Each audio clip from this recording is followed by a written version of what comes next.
The planet seemed eerily calm as the approach of the robot bounty hunters was awaited fearlessly by the three brave outlaws. Is that for real? Shh! They approach.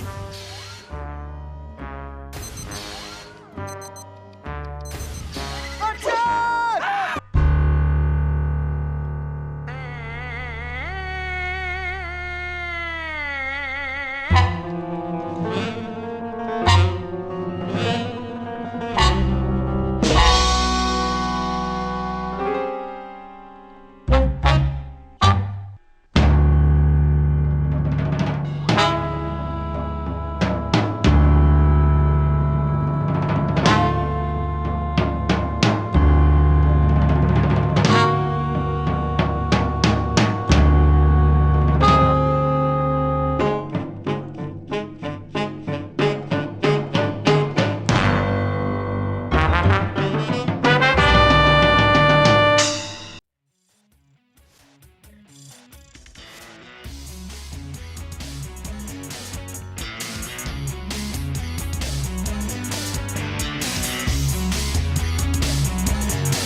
Hello everyone and welcome to our latest new draft video. This time we're looking to the future of warfare, science, and adventure.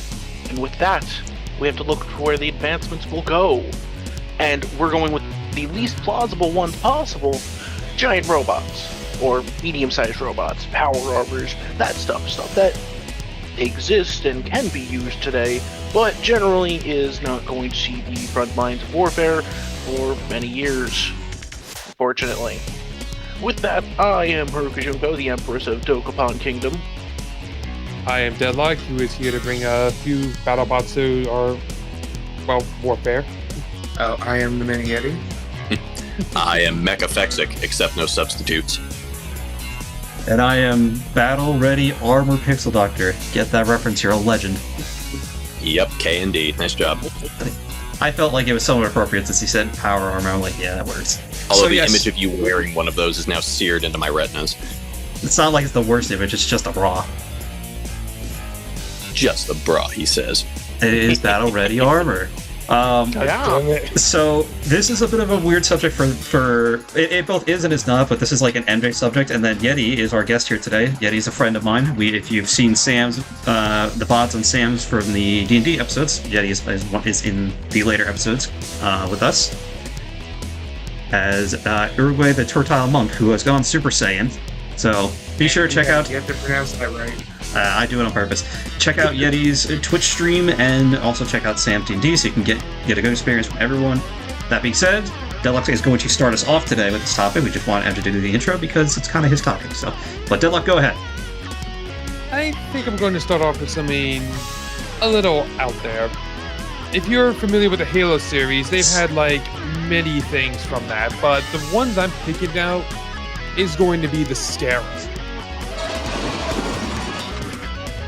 You know, I'm mad about this for one reason, and that's because remember when I was asking about biomechanical beings? Yes. Yeah, that's what I was talking about. So, and I knew this was going to happen as soon what I as... was doing with the AT-AT I was asking about earlier. Yeah, this is what I was worried about, because I knew if anyone was going to take it, it was going to be Deadlock, and as soon as I saw him ask about the Scarab, I was like, fuck. Fun fact, the Scarab also technically counts as power armor. Yeah, because... In a sense, yeah, because they're essentially controlled by a worm species that are essentially the same things that you see made out of hunters, if you've ever played the Halo series. And if you know how tough those guys are, these mining platforms are pretty much that on super steroids. And yes, mining platforms. They do a lot of digging for the Covenant, turns out. They also do a lot of manslaughter. Yeah, so murdering these is also kind of needed because these things are significantly sturdier than any tank you could probably ever throw at it. And it's probably a good reason too, because some of the more noteworthy examples are not only from like the invasion of Reach, but also some of my favorite examples involve Halo Wars, such as the Super Scare, where an entire chapter is built around this thing. It's not mobile, but its cannon will pretty much annihilate your base once it's done carving through the mountain it hides behind. As well as the versions in Halo Wars 2, where they're less like mining equipment and definitely more war suited. Don't believe me?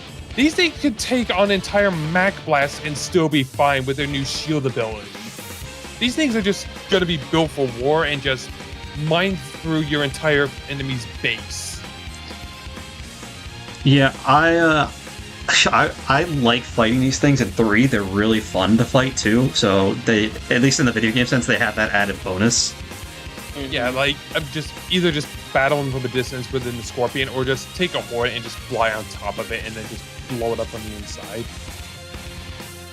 And it's very sad. It's a very satisfying explosion too. Oh, definitely. Cool Especially guys. when it goes into critical mode and you just realize, like, I need to leave. Yeah, cool guys may not look at explosions, but that's an explosion I think any cool guy would look at.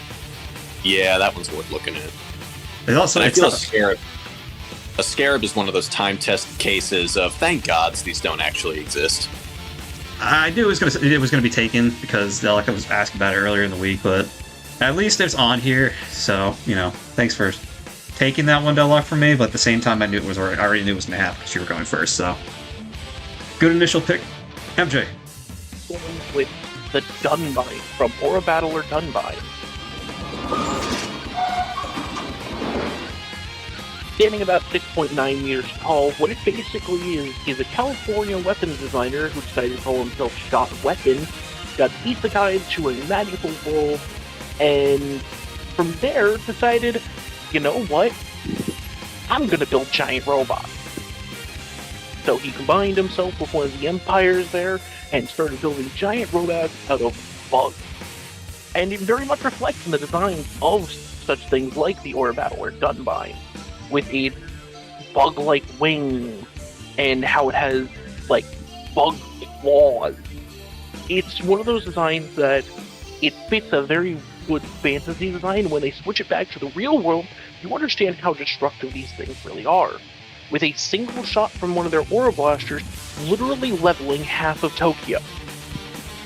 Because it turns out the magical realm nullifies a lot of the explosion. That's something that, very bad and causes a lot of problems. But I would imagine. it's one of those designs that it embodies a great fantasy mecha idea of knights in armor, but also combining it with giant robots, which is awesome. Honestly, I always thought like insects and stuff would lend well to mecha. Insects in general have a very good body design, especially like beetles. I feel, which this thing is very design, Beetleborg like. Yeah, it's got the wing shell carapace and it's got the beetle horn top there. And it can fly. I'll be honest, I wouldn't think this is out of place in, say, Digimon. I could say it is kind of similar to Stingmon's design, actually. If you look at like the hook claws he's got above his fist, it's got a similar body plan. Anything you have to say, Chris?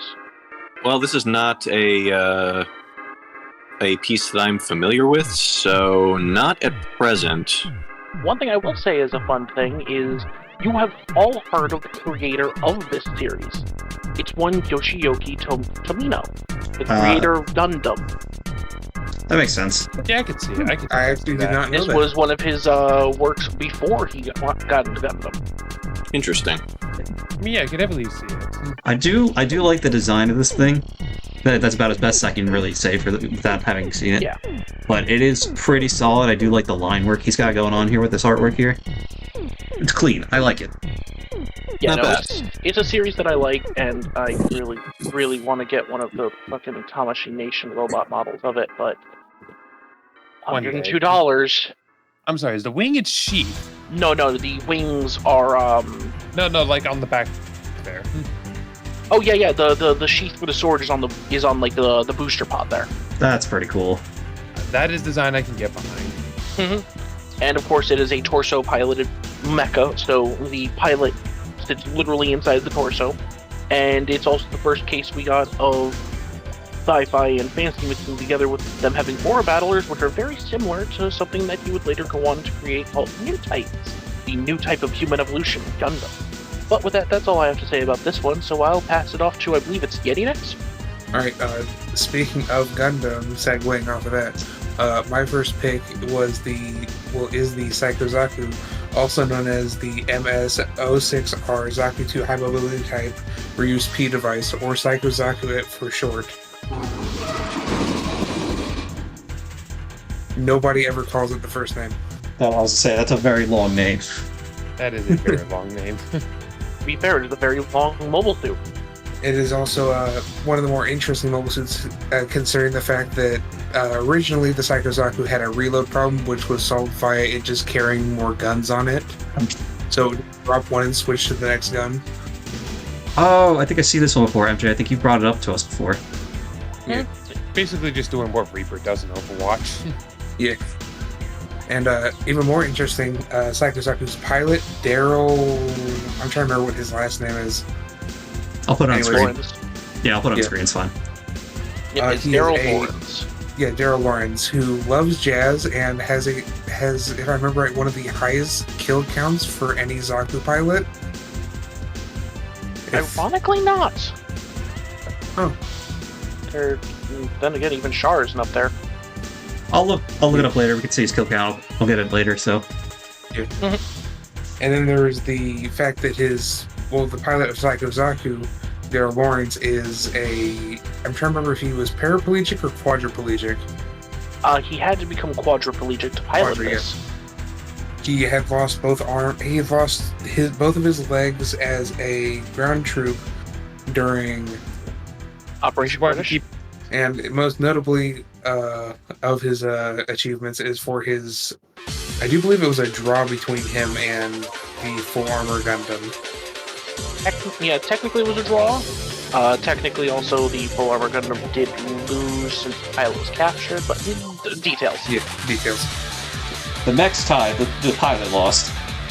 Interesting start. I like the idea that he has these guns that he instead of reloading, he's just like, all right, next one. And it's Yeah. got little sub arms that actually pull it out and give it to him. I mean, when you look at guns this big, I can kind of see why. Yes, and there's another funny little detail about Psycho Zaku being one of, I think, 2 or 3 mobile suits to be able to use it was formerly referred to as a ship breaking cannon, but it was one of the few that could actually hold the thing without having to actually be attached to an external power supply. Yeah, the beam bazooka. Beam bazooka. Unfortunately, I don't know really much about any of these, so I can't really add much input here other than it looks cool and it sounds cool. Yeah. I think that's just Gundam in general. There's thousands of these things and they just look great and they're fun to build. Yeah, I'll be honest, every time I look at the Gundam series, I just see these guys who are basically like the soldiers. I like these more. Yeah. Which one's your favorite action figure? That's basically what it is. Alrighty. Then I'll take it up, and I'm going to toss it back to video games real quick. I'm going to go with Simone, also known as the Opera Robot from Nier Automata.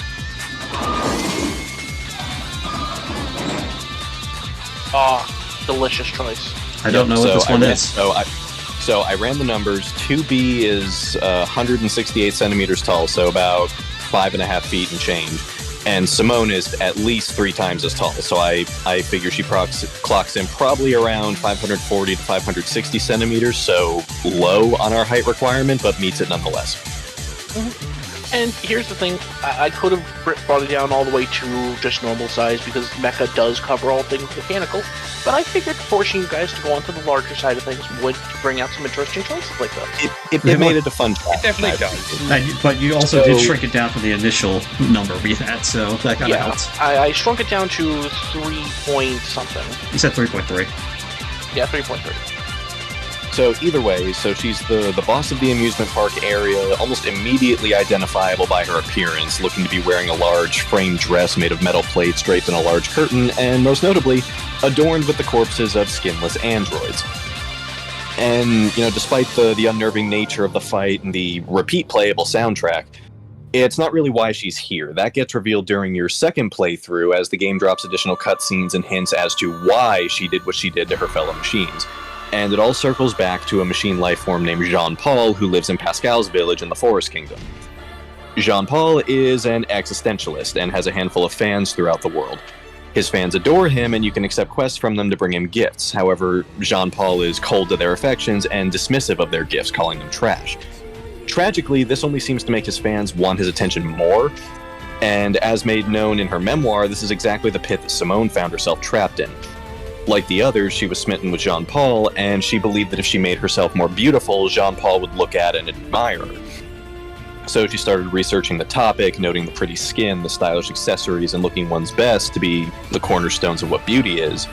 And she began chasing rumors to further this goal, risking life and limb to retrieve a precious stone from a mountain or consuming an android despite the taste of oil making her want to vomit. She suffered through the cannibalism, even going so far as to start eating machine life forms as well. And she viewed her wounds as badges, even learned to sing in hopes of winning Jean-Paul's love, which is why she takes the opera persona we see her in. But no matter what she did, he would never look her way or acknowledge her, and eventually she snapped. Everything she did was so clearly meaningless, a trait she saw prominently in the mirror. She began to spiral, wishing so hard for someone, anyone, to just look at her, and through that, you learn that the Simone you fight in the opera house is just a shadow of the machine she used to be. A creature in love who turned herself into a monster for someone who will never care and now has to live with that reality. And one of the worst parts is, I believe her name is the makeup wearing machine, is one of Jean-Paul's fans that you can do a quest for, has already painted makeup on her face and a ring on, I think it's her left hand, and it's basically just another Simone waiting to happen.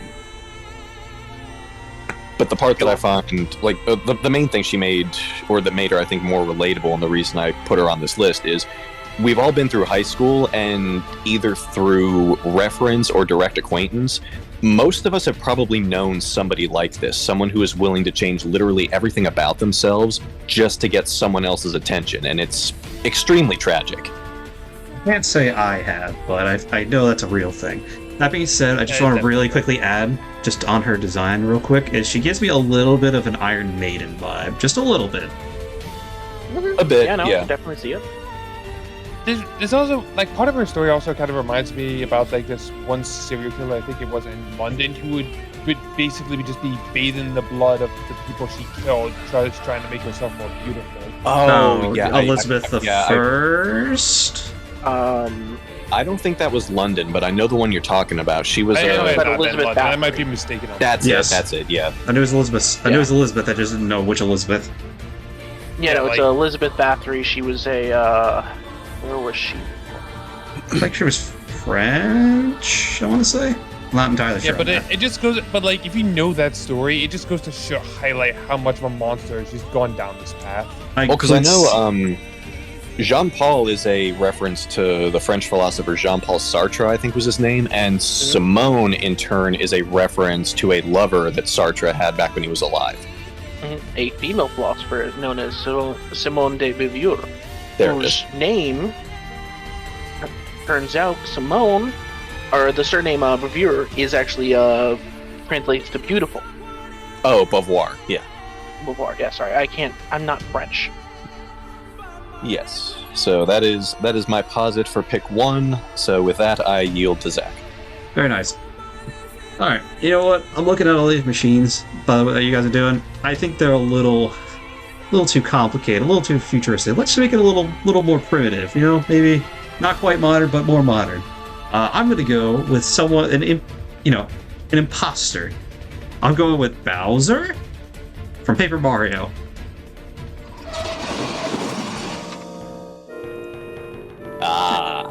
I took the mech idea and I was like, mech.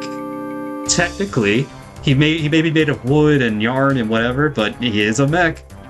Not gonna lie, the moment you started mentioning Bowser, I was thinking Sunshine. I know, I can see why, because of the giant one, but that has is not as fun in my mind. So going into this real quickly, there's not too much to say. He's basically a big puppet you fight. That's essentially what he is. It's a part of a two-phase boss fight. It's the first actual chapter boss. Technically the second main boss because you have the prelude, but I don't really count that one because it's really just a tutorial boss. So this is the first phase of the first chapter boss fight. The second phase, you fight the Koopa Bros who are actually piloting this thing. So you got the 4 turtles in there who are pretending to be Bowser in this mech. The mech itself can't do too much. It can just go up to you and smack you for 2 damage. Which early on is quite a bit, unless you block it. Then it's only 1 damage. And you're pretty much almost required to use your hammer or have your newly gained partner, Bombette, who can damage this thing for like 4 damage. And the Bowser mech suit only has like 10 health. So it's not very strong, but it's not supposed to be, because it's, again, 2-phase boss fights. You got this is just the first part before the second phase. And after when you first blow it up, the Koopa Bros get all upset that you ruined their hard work and saw through their disguise. So, you then go and you fight them, which isn't important for this, but after you beat them, they fall down this giant pit that leads to the jail, and when it cuts to them at the bottom of it, you see they actually, inside of that Bowser mech, they have a picture of Princess Peach on the inside of the shell. So they had motivation. You can do it, Koopa Bros. That's funny. So I just wanted to go with this very simple one, because I felt like all our mechs are going to be very mechanical. This one is just wood and cardboard. Hey. I appreciate that. There's not too much to say about this one, so I won't stick to it for too long. Plus, again, mechs are not my forte, so I don't have too much info. So I'm just going to go right into my next one, Mechagodzilla.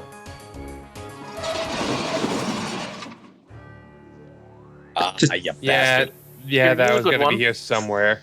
Yep, I have been watching more movies recently. I have not seen too many Godzilla movies. I saw the 2014 one or whatever they did when they were bringing Godzilla back, and I've seen a couple. The MonsterVerse. Yeah, and I've seen a handful of the older ones. None of the ones with Mechagodzilla, but like, it's Mechagodzilla. That's just cool. Yep. I think it would be criminal not to have him somewhere on here. Yeah, did you see Yeah, I was gonna say, did you see the version of him that exists in the MonsterVerse? I think I got a good look at him. I'm probably gonna put his old version on screen, but I'll put his new version on screen now. So, I mean, for all intents and purposes, it's basically the same thing. They share the same name. It's basically the same thing. Oh, Mechagodzilla Free Kiryu. Gotcha. Yep. Mm-hmm. But I feel like it would just be disrespectful not to put Mechagodzilla here at some point. I mean, if you didn't, I would have. Well, I heard that, and it's always nice to get a steal from someone, especially for a topic that I have minimal knowledge on. Yeah, this is not only a steal, this is also points toward your list in my favor. Let's go, Mechagodzilla. He's a homie, although I think he's actually... I forget if he's a good guy or a bad guy. I think he's flips between both. It depends entirely on the version. Yeah, in most iterations of him, specifically from I think it's the 2002 movie, with it being known as Kiryu, who was a cyborg. Eventually, he does decide to take Godzilla and sink into the Japanese trench and turn himself off rather than kill Godzilla. Yeah, and the one in Godzilla vs. Kong, so the newest one, is evil because it's basically being possessed by King Ghidorah's lingering will. Interesting. I gotta watch that at some point. That being said, I really can't wait till we do the kaiju list at some point. Oh, hell yeah. Also, that's side gonna note, be a mess. Side note, Doc, you were the first person I have met who has called that specific version of Mechagodzilla and not Kiryu. I'm not too familiar with the Godzilla verse, I'll be honest. I've seen the monster designs, and that's about the extent of my knowledge with most of them, aside from Godzilla himself. Yeah. He's new to the community, Yeti. We owe it to him and to us to educate him properly. Yeah. I'm new to movies in general, let's be real. I just watched the Back to the Future trilogy, so give me a break. So, but hey, I'm out here trying. It's always good to keep trying, fellas. Watch what you can. Watching something is still learning something. Indeed it is. Remember, never give up, never surrender. That's what I think the Goonies say. Exactly, and though I may have stolen your pick, Chris, you can keep going. Fight hard with your second pick. Well, you may have taken one mechanical dragon from me, but that is why I had another on reserve, so I am going to put forward the Metal Overlord from Sonic Heroes. God. Ooh, I completely forgot about that. He was, I didn't think about that remember one. when I said the Scarab was one of the picks I thought was going to be taken? Yeah, that was the other one. As soon as you, when I remembered you put Sonic Heroes on your OST list, I'm like, he might have considered this. But if we were addressing normal robots for the list, Metal Sonic would not make the cut. Or if we were addressing it, he would make the cut, no question. But obviously he doesn't meet the height requirement to ride this roller coaster normally. Enter the Metal Overlord, the final boss of Sonic Heroes, and having copied the data of the 12 main characters, combining it with the power of Chaos, Metal Sonic is able to destroy a portion of Eggman's Final Fortress flagship and work the debris into his own body, what emerged as a giant metal dragon wired into the flagship with a host of new powers to abuse and a major chip on his shoulder. And he's revealed to have betrayed and imprisoned his creator, and now commands the Egg Fleet with the intention of burning the world and building a machine empire from its ashes. But it's really after the last, I think you have to use your team attack I think it was 5 times to finally put him down for good. But there's one thing he said, after the final hit, he falls through the clouds lamenting how he had it all and how he was the real Sonic. And it's that final line that made me think a little more deeply about the character, and it's what got him on this list in the first place. We need to remember that this dude was created for the sole purpose of destroying Sonic, and at various points in the franchise, he seems convinced that he's the real deal and that the flesh and blood counterpart is the fake. But since he's finally able to speak and express himself in Heroes, we're offered a peek into the workings of his mind. He was created as a tool, and Eggman has shown repeatedly that he doesn't view his robots as anything more, especially when they fail their missions. Metal has also been bested by Sonic numerous times, compounding his frustrations and buttressing his grievances, until, like Simone, something inside finally shorted. And there's some speculation that Eggman intended to use Metal with the Egg Fleet and released a few limitations on his AI in order to make him more adaptable. Regardless of the cause, the result was a robot created by a human subject to human flaws and constantly bested by an organic version of him that he was programmed to destroy.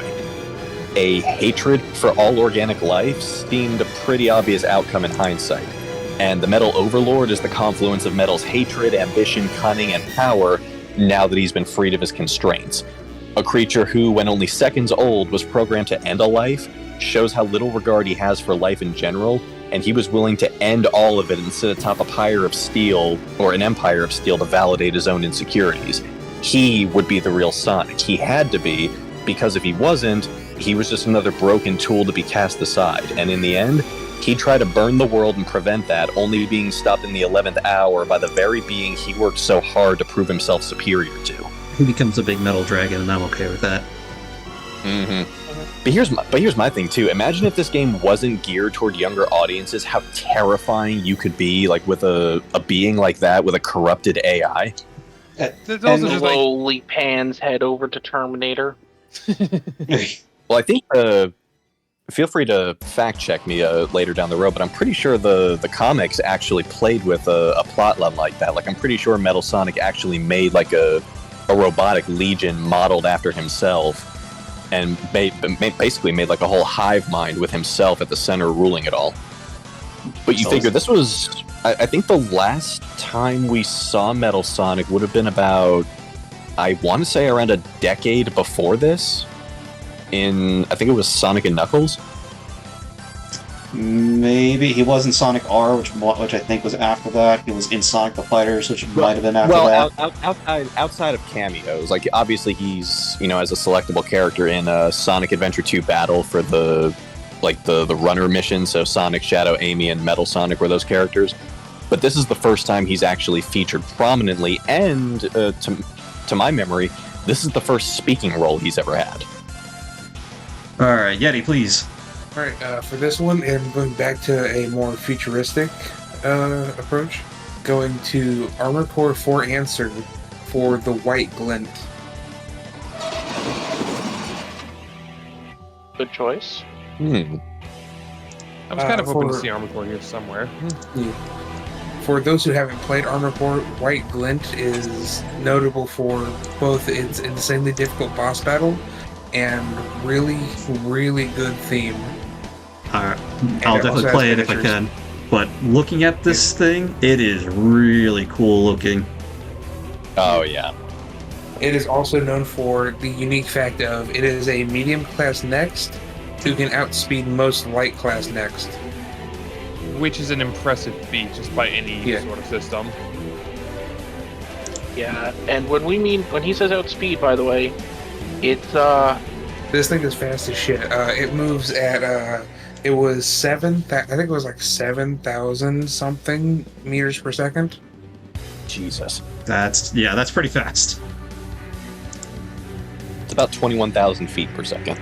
That's Ooh. basically blue bar speeds on steroids. I actually really like the design. I like how sharp and clean this design is. Mm-hmm. Oh, yeah, and this thing's theme for the answer is probably one of my favorite themes of any boss. And the fun fact is, which version of White Glint are you going with? You said 4 answer? Yeah, specifically the 4 answer one, not the Joshua O'Brien one. Okay. The reason I asked that is because 4 answers is Armored Core 4's player character. Ooh. Yes. So you're having to fight yourself, basically, play both games. Interesting. And White Glint was also a Raven, and then became, if I remember correctly, Anatolia's mercenary, then moving on to the Line Arc line, which led to the Economic War. Which I know I'm saying a lot of words that probably don't make sense out of context. Correct. Let's be I don't honest, understand. both I don't understand a goddamn thing. I do like this pick. Again, I think the design is very clean here. I'm always for like the Speedy Boys and the anything that can do white very well with minimal accents, and it does that well with the black here. I think looks really good. Yeah, it's a really metal design. Yeah. And if you choose to... Well, the only way to get White Glint in the game is to choose to help the rich people and fight against Line Arc, which you then have to fight White Glint, which is one of the single hardest boss battles I've ever done in a game. There's always one. Because, for note, I played heavy mechs in that game, so it didn't exactly go well for me. Yeah, there comes a point where being a tank is not viable, and the only way to live is not getting hit. I still won, though. I don't know how, but I still did it. Alright, well, you did it, so you can at least take pride in that.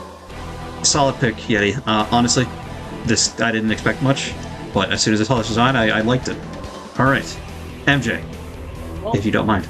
I guess I can do my next one. My next one is going to a series that is devoted to the idea of war, politics, and really cool giant robots. I'm looking at Code Geass's Gloucester, specifically the Cornelia unit. Piloted by Cornelia Lee Britannia, one of the many children to the throne. Like, Jesus Christ, the dude, like, the King of Britannia, voiced by Norio Wakamoto, had like 120 wives. But standing at 4.84 meters tall, the Gloucester is armed with usually an assault rifle, 2 Harkins, which are on the hips. They're like grappling hooks you can fire out, but they're pointed to the way you can stab someone with them. Alongside one of Cornelia's favorite things, either a sword or a very large gun spear, because what says Britain rather than gun spears? Makes sense I was to me. going to say, You haven't watched Code Geass, watch Technically- it. They sound weird, but it's actually really good. yeah, It's one of my personal favorites. On top 5 for me. Yeah, no, it's definitely a great series. It's got great mecha design, and one of my favorite things there that you can kind of see in that second picture, the way that most of these mechs get around is they can run around like normal. You use the Harkins to Spider-Man around the battlefield. But one of the biggest things is they have basically the equivalent of road wheels on their legs. They deploy them and then they just skate along like nothing's going. Like true 90s kids, they roll around on wheelies. One thing Exactly. I definitely have to give Code Geass is for an anime that like kind of where the mechs take a back seat, like they're not the center point of the story. They are designed way too well for that circumstance. Yeah, I didn't even like think of, because I didn't remember the mechs in Code Geass. It's been like 5 years since I've watched it now, but I knew Yeah, the there were nightmare mechs. frames are really cool. The overall, like the art design in Code Geass is really good, so I wasn't gonna be surprised if someone picked a mech from Code Geass. I just couldn't remember any, so I didn't look into it at all. And the It mechs, does help that it's piloted by one of the best girls. Just saying.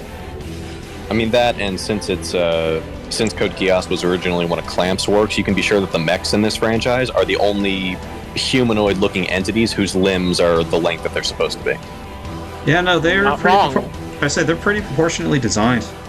I think they did yeah, good no, job. it's just I love nightmare frames in general, but this one is just one of my favorites because I do love the color scheme. How she keeps the royal colors that she does for her unit. No, Mhm. Yeah, gotta respect that. And capes. Like, it's a giant robot with a cape. Like, come on. Yeah, that wouldn't have the downsides of superhero capes. No downsides at all. And one of the better things is that, unlike most mecha that we have talked about, this one has an ejection system. As the entire Kind of back important half for of a it, pilot. A little you'd bit. be surprised. Like, most mobile suits early on in the wars, straight up even through the Ryu's P, Zaku, Psycho Zaku, don't have ejection systems.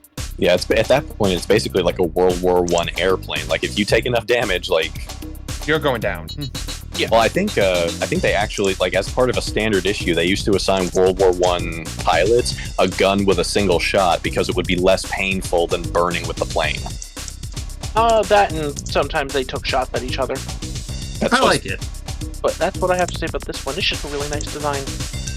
I agree. I like it. agree. Solid all around. Deadlock, if you would. You know, when actually coming up with answers to this, I want to ask a couple of questions, but I feel like if I asked them, they would have given away too easily. So, MJ, is it weird to see something so ancient but yet so futuristic at the same time? Nope. Follow-up question. Did you expect anything from the Zelda series? Son of a bitch, Yes. I already know what you're picking. We're going to Breath of the Wild for this one because all these guardians running around, they are just deadly to they will murder you every single time you do it. If you don't know parrying, yeah, just good luck, just run away. It's safer that way. But if I'm being honest here, these guys are still a little too small for my liking. I mean, we have things called the Divine Beast. One of these has to be picked, right? I would hope so. Well, can you guess which one my favorite is then? I feel like it's the elephant. It That's definitely is the elephant, yeah. elephant. I was gonna say it's definitely Varudo for you. Varudo just also happens to be associated with one of my favorite races from the Zelda series, the it's named after Rudo of the Zoras. That's what I was trying to say, but honestly, this thing just has a lot going for it. For one, it's one of the more immediately threatening of the Divine Beasts to the whole race is going on, because it's flooding the entire Zora's domain to the point where dams are starting to break. That's kind of a concern, considering this thing's huge point is manipulating and creating water. That thing has to go quickly before Ganon's corruption just makes it all just irrevocably damaged. But by the time you actually get in to fight him on the back of another Zora, the prince, mind you, things actually are still interesting. Yes, he can control water, but he's also able to make ice. Ice that you have to break either by, using the slate, which is boring in my opinion, or just taking your bow and arrow and just shattering them that way. All just trying to get up to the control pan, or like its weak points, so we can actually, shut it down and make it docile again. And by the way, didn't I mention this thing is also somewhat sentient of its own right? It may need a pilot to do more of its more advanced functions, like, face Ganon, but it is still sentient enough to, respond to your commands and just help you out navigating its own innards. Because that's another thing about the Divine Beasts. In this game, they're the dungeons. And your whole point of his dungeon is basically working around his water manipulation to actually navigate it further. All just trying to get to the heart of it, where Ganon's blight is, and just free it from its own corruption. It is just a nice thing to actually just put this down, but also it's just one of the better looking of the Divine Beasts in my opinion. I don't know if anyone else shares that opinion. I can agree with that. I haven't played much Breath of the Wild, but I did go through it, and I actually enjoyed that one as a dungeon. I mean, there is still the problem of, maybe having another Wind Waker on our hands. Yeah. I don't think it'd be as bad, but it could make it happen if it's just constantly making water. It is constantly making water. That is the whole reason why all the dams are breaking in the first place, because it's just it's a constant raining downpour and deluge. Your first time going into the Zora's domain, there is just a constant rainstorm making climbing impossible. You just have to navigate it by the normal trails, and even some of the bridges and stuff are starting to feel the damage from all the flooding. Also, can we talk about the physics breaking bullshit that this thing gets to pull by just making water? I mean, they are divine beasts, so they're basically God. But then again, These things are just not to be messed with and under any circumstances. Well, I have to imagine there's some scientific element behind it, like condensing the moisture in the air and weaponizing it or something to that effect. Maybe not. Zelda does have gods of creation, basically, so they could be just extensions of that. Divine Beast Ruta was also just a good one, and also special shoutouts to its battle theme, where it's just basically a waltz. Yeah, I really do like that one. But Divine Beast Ruta is just a good thing to have. It is like one of the better mechas I've seen around. Respect. What about the other one you're about to talk about? I think we're going to deep space for this one. Because we're talking about Mass Effect now. I guess I should have expected that from you, honestly. Yeah, it shouldn't be a surprise, especially if you remember me talking to Peter about some of the stuff here. But specifically, we're talking about the Reapers, and in this case, Sovereign. Sovereign only really appears in the first game because, well, you deal with him by the end of it. But he is a major driving force for what happens in the game. For starters, there's your whole, conflicts throughout most of the game. You're chasing after Saren, and this is assumed to be his flagship, a massive dreadnought, not really seen and thought to be of Geth origin. It isn't until much later that you realize how sinister and scary this thing is. Because he's not just a flagship, he is the ship. The Reapers are a sentient form of life, significantly older than anything known, and it's not really known how far back they go. What you do know is that they wake every 50,000 years to, reap. Harvest all organic life, and this guy is the vanguard to that system. And it's throughout this game you see some of his more scarier abilities. For starters, the Geth are only following it because they revere it as a god, to which it honestly feels insulted by. But one of the more scary abilities it has is its indoctrination. One of the main forces you see throughout the game is Saren, and you assume he's the main antagonist throughout the entire game because he's a Spectre and he's been just going after you and just denouncing humans because he just hates them. No, Saren is just a pawn to this thing, and it's basically mind control of the most insidious and highest degree. It's slow, it's subtle, but ultimately your will bow to it. Case in point, the Asari matriarch Benezia. These girls are known for their resounding willpower, and even she falls to it. Nothing more than a thrall. By the end of the game, you're just trying to stop its plans, which you realize it's just a backdoor to the Citadel. The Citadel, the main city of the entire series, is basically just a gateway to unleash a horde of Reapers into your galaxy. And it just goes right for the throat with Saren as its agent to assume control.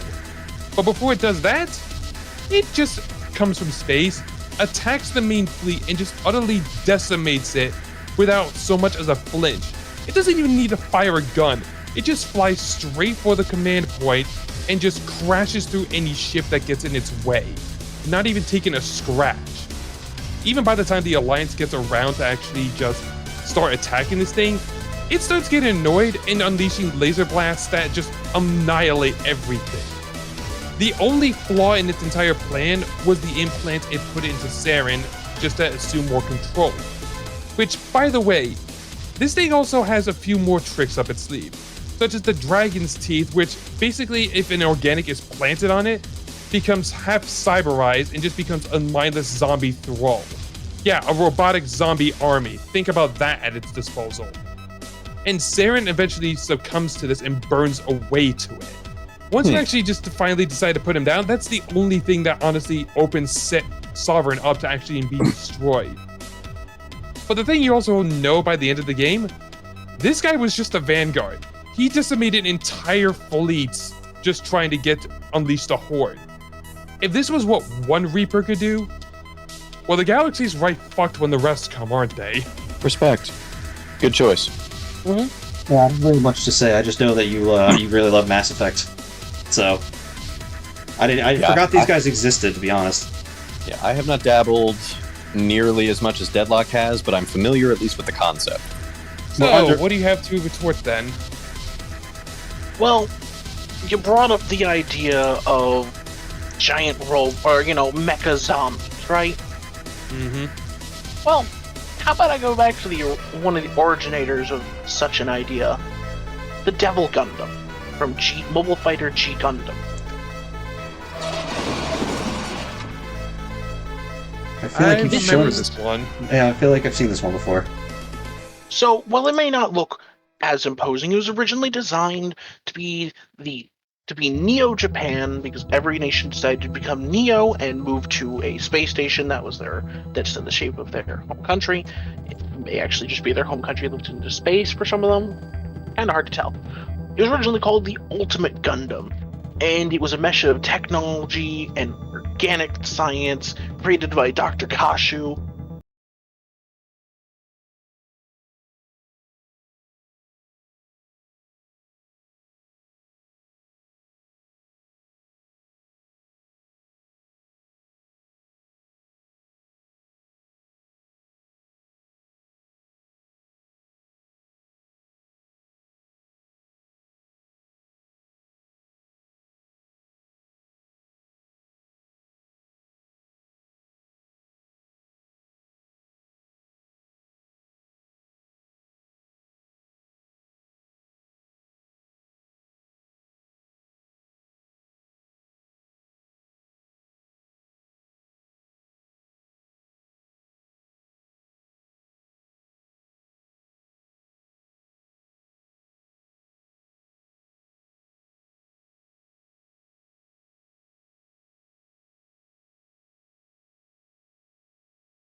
Bring out all of their Gundams and a lot of extra cameos on the side. You know, I'm trying to find a good image here, but when we see stuff like this, and you think like, oh, how could they let this happen? So obviously going to go wrong. And then you look at what we're doing with modern day AI and realizing almost the exact same thing's happening right now.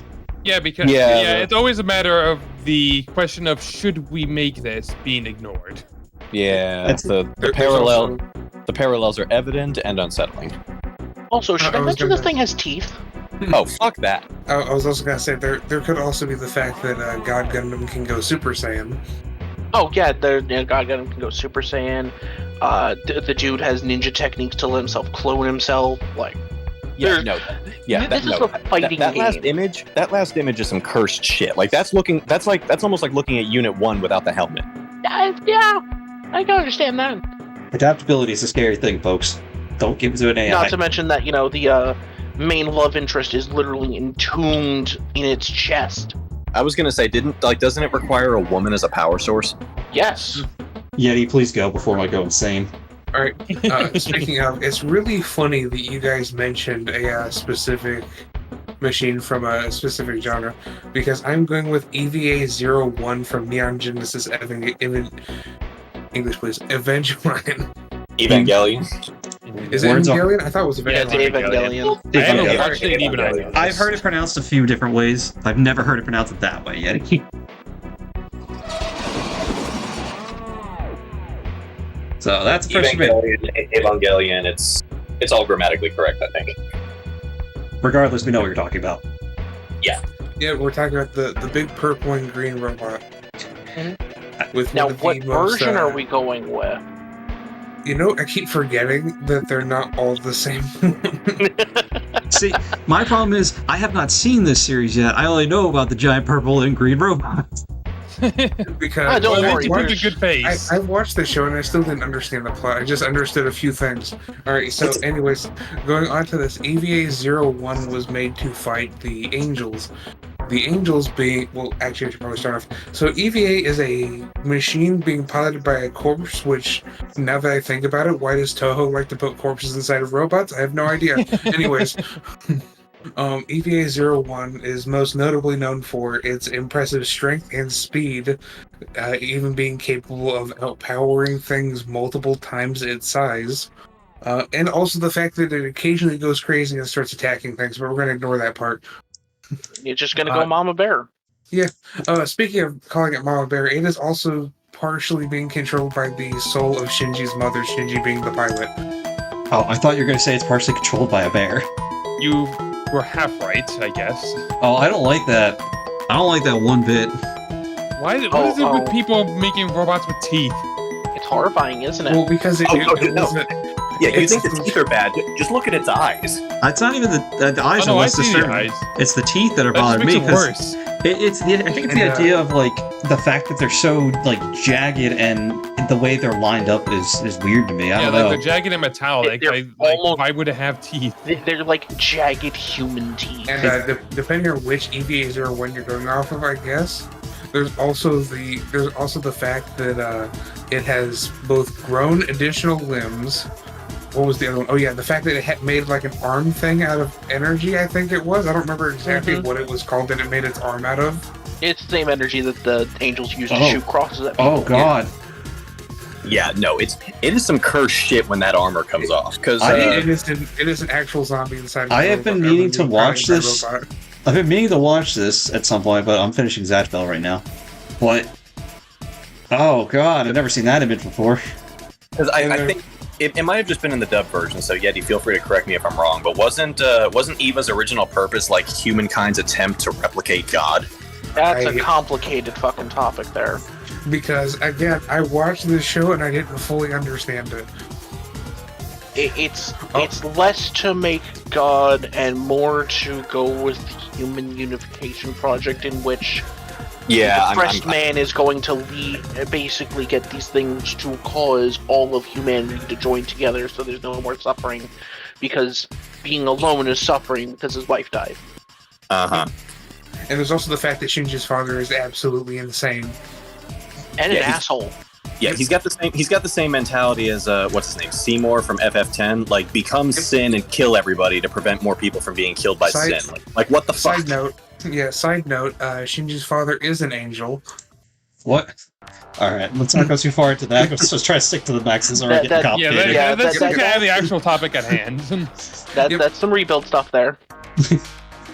I do need to watch the show at some point.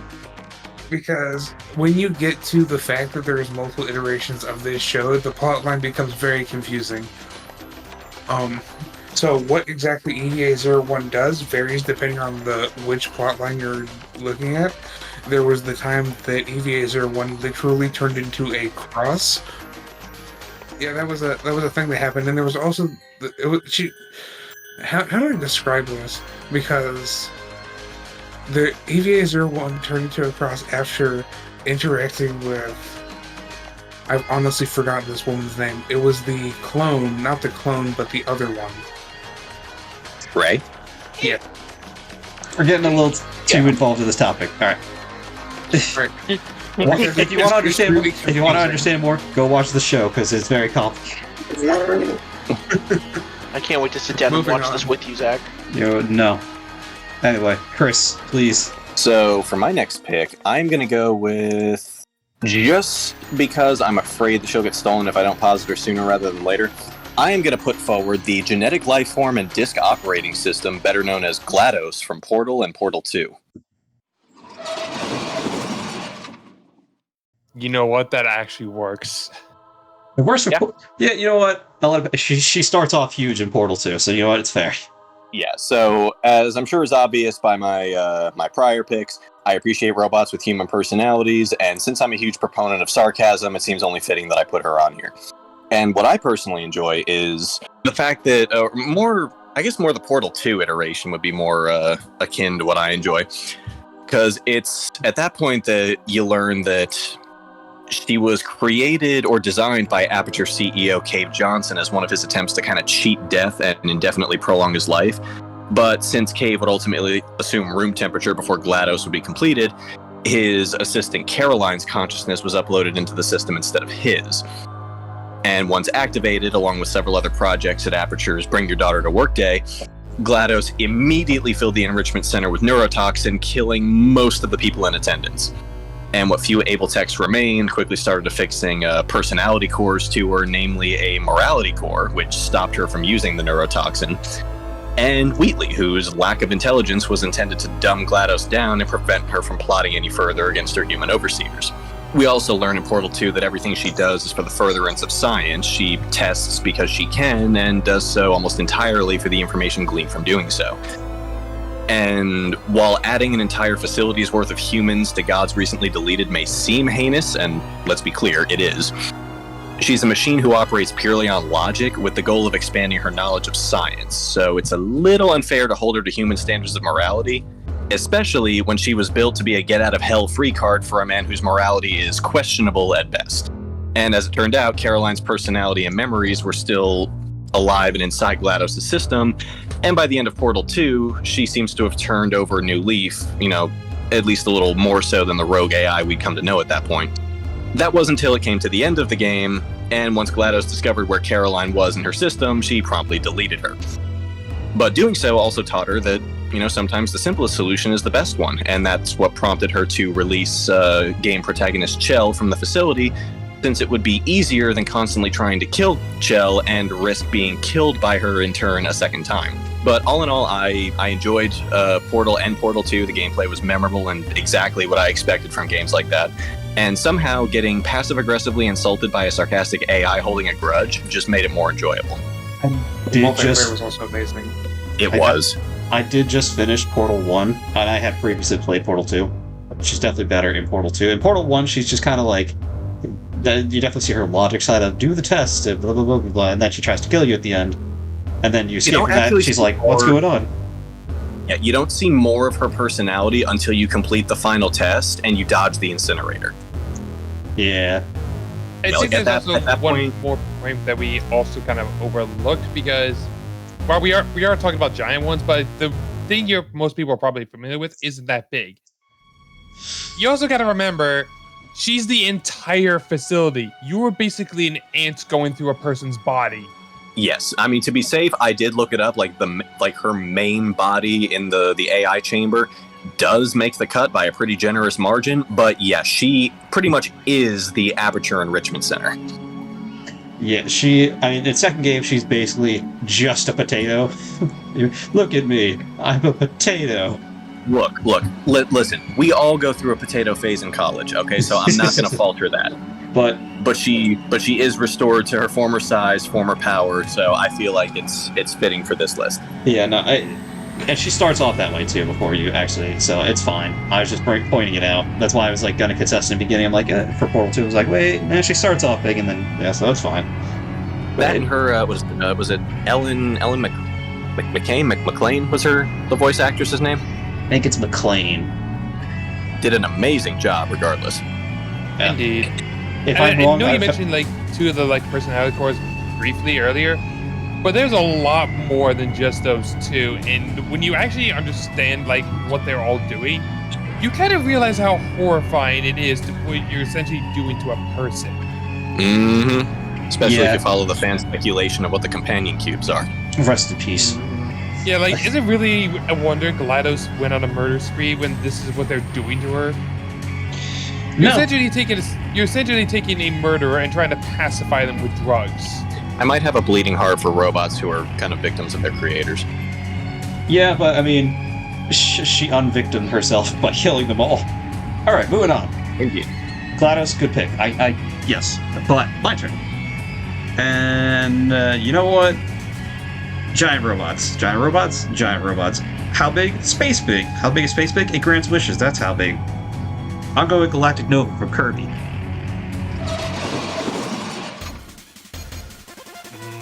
Nice. For those that don't know, I'll drop an image for you here in a second. He is a giant machine who apparently is part of a race. There are more of these dudes that are built as wishmakers, or just different. They all serve different purposes. But basically, he's a giant kind of clock-looking guy with a bunch of random parts sticking out. And if you find him or whatever, he'll grant a wish. I don't know if you have to do something specific. I forget. But that's what made Marks into evil Marks, the best way I can put it, because I don't think that form has a name, which apparently Marks... Apparently Marks only did it because he was hungry. I don't believe that, but, you know. But yeah, so you don't actually fight Galactic Nova. He's just kind of existing out there, and then I think, if I remember correctly, Marks blows him up, or Kirby blows him up. One of the two of them blows him up. It was Kirby knocking Marks into it. That's probably what it was, something like that. I played it and I just don't remember. This thing looks like a Yu-Gi-Oh! Fusion monster that Time Wizard should be a part of. Pretty much. I don't disagree with that in the slightest. All he's really missing is a pair of hands and feet.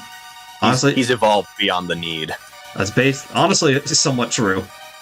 I mean, he can grant wishes, so I mean, and like I said, there are more of these things. Like there are more of these things out there, and they are extremely dangerous because anyone can use them. These things are amoral. They don't care. They just exist, as far as I'm aware. But the fact that it has wish-granting capabilities is kind of scary, and the fact that because it's amoral, anyone can use it, it's kind of scarier. Just a little bit. To be fair, Kirby's universe is full of gods and demons, spawns and everything. I'll be honest, I'm surprised they didn't go with like one of the more active versions of this, Star Dream, who was basically very involved in Robobots. This one's the more well-known one. I guess, but this is also the version that just takes on a more active and deadly role in the series. But not all giant robots have to be active. The fact that he's here, and it also shows like a whole race of these things. The first one you see, you think it's just one, and then more come along. You got to go with the first one here. I think, if I remember right, the only thing that really hinted towards there ever being more than one of them was exactly one word in the description of it. Don't recall. I just know that more end up showing up. I think one shows up in Star Allies too. I'm pretty sure. Because I think what it was when I was describing it, it described it as "an" instead of "the." Truly terrifying, but I shall move on further. I just wanted to throw this dude out there. And again, I'm not very versed on this topic, so I'm keeping my descriptions pretty simple. So I'm going on to the next one. Do you guys like colors? No. Purple's my favorite. Do you guys like fancy suits? By that I mean full body suits and helmets.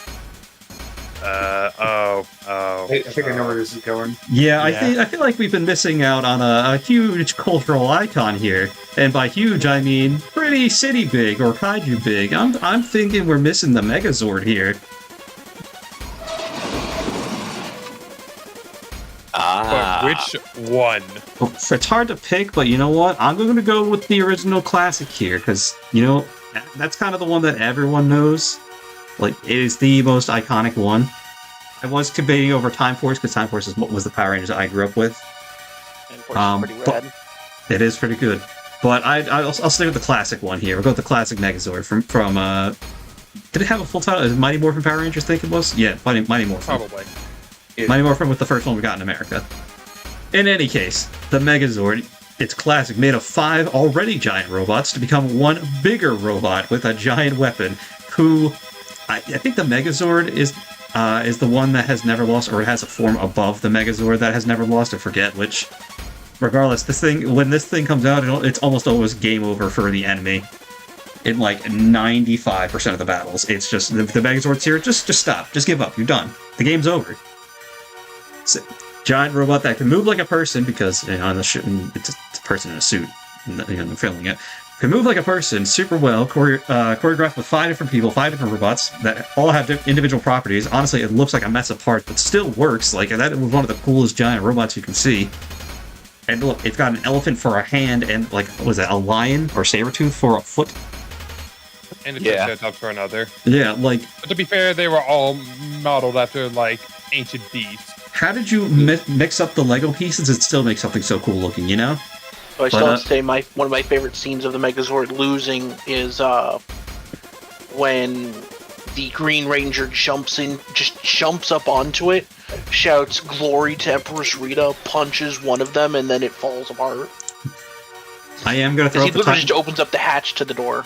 I am going to throw out the Time Force Megazord for myself just because I think it's cool, but that's just for me. That's obviously not my pick. I just think he's cool. Yeah. Right on.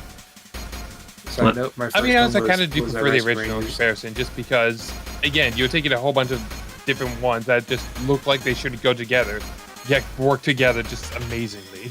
Megazord. All right, Chris. I've done my very quick rambling. Indeed. So I'm going to go with something that, Zach, you've actually faced. I honestly can't remember if it was this year or late last year. But I'm going to put forward the Andross replica from Star Fox 64. I think that was last year. Nice. So Dr. Andross is, for all intents and purposes, a more successful Dr. Eggman. Where Eggman can only dream of an empire beneath his boot heel, Andross achieved this in a relatively short order. A brilliant scientist, inventor, geneticist, and motivator, Andross is a mad genius who already sits atop an empire by the time the game even begins. And the Andross replica is the final boss of the standard run through the game, the one that Doc did. And that's if the player takes the most straightforward approach to the planet Venom and doesn't meet any of the bonus or secret objectives along the way. At a glance, it looks like Andross' genetically enhanced form, that of a giant version of his head flanked by two giant hands. And the fight can be challenging for first-time players, especially when he pulls that trick where he sucks up your ship, chews it up, and spits it out without the wings. But once this form has taken sufficient damage, the skin burns away, revealing a mechanical, very unsettling-looking face underneath. And this form is a lot more savage, foregoing any fancy combat abilities and simply trying to charge Fox over and over until he's destroyed. And when the replica is destroyed and Fox escapes Venom and rejoins his team, the credits begin to roll and we assume that the fight is over. You know, it's easy, given the boss encounters we've had until now, to assume that Andross was piloting the giant mechanical phase and was rendered past tense when it was destroyed. But as the credits end and the Star Fox team flies off into the twilight distance, we learn that this isn't the case at all, and Andross' transparent form is imposed over the screen, accompanied by his triumphant laughter. But the credits rolled. We saw the ending cinematic, and it's no different from the one we get if you completed the bonus objectives and finished off the real Andross. In this scenario, everyone from the Star Fox team to General Pepper and the Cornerian army believe Andross is dead. They'll round up the remnants and quash the semblances of struggle throughout the Lilat system, but they'll ultimately transition to peacetime and lick their wounds following Andross' war.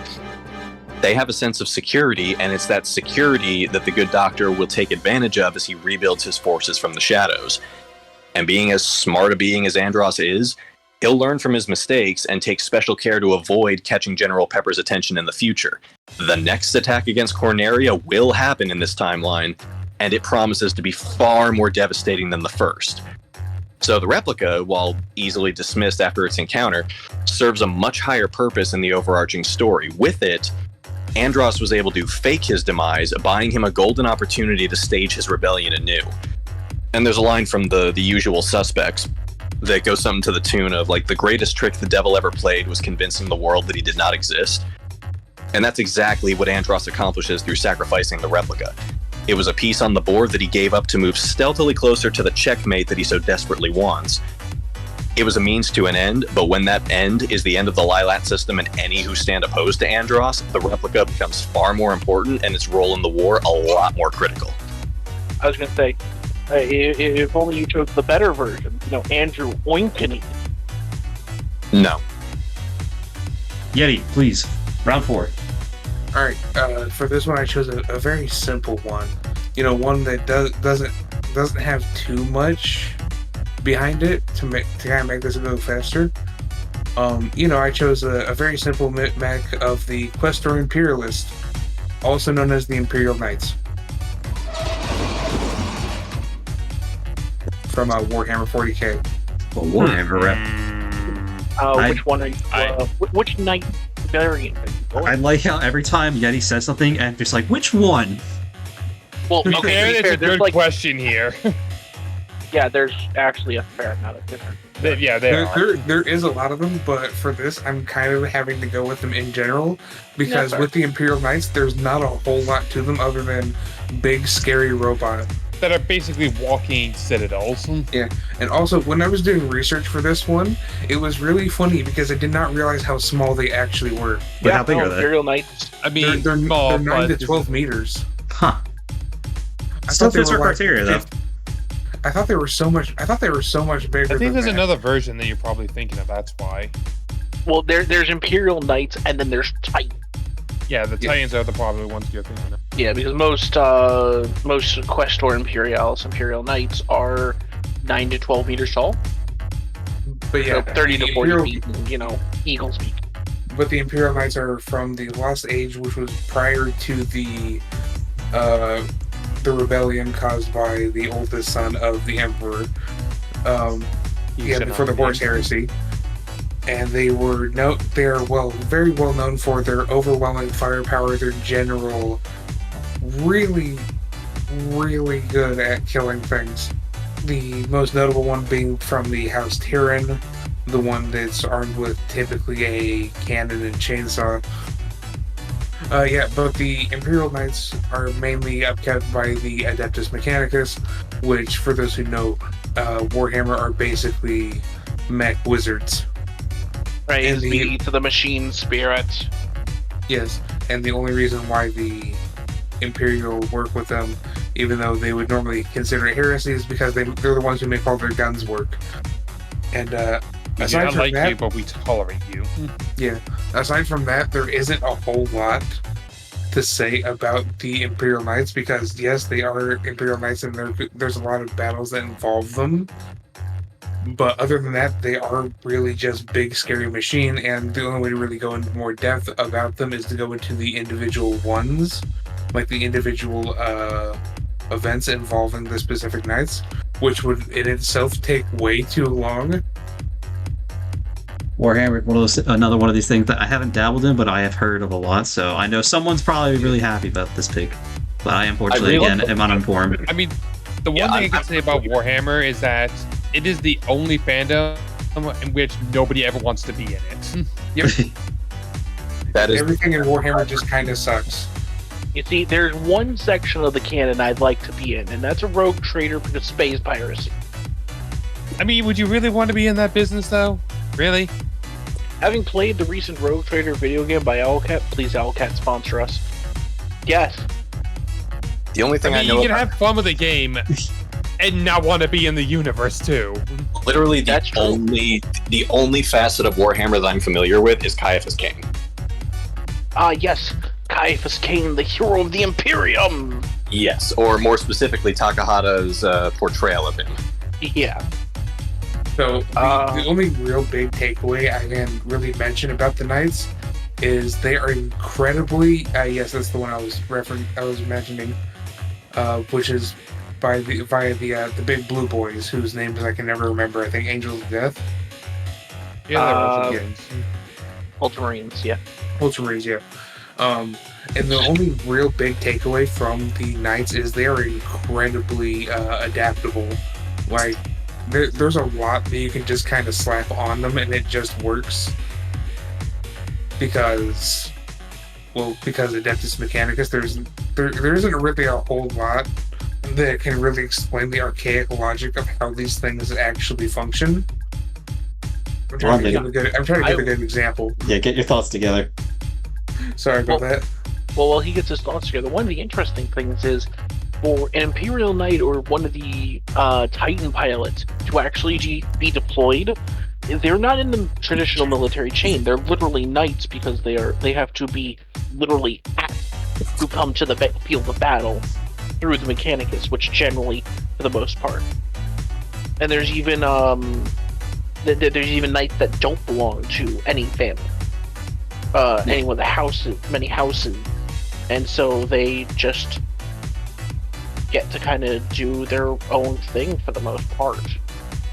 I mean, that's pretty cool. Because they are literally treated as knights in armor. And probably one of my favorite things about them is some of the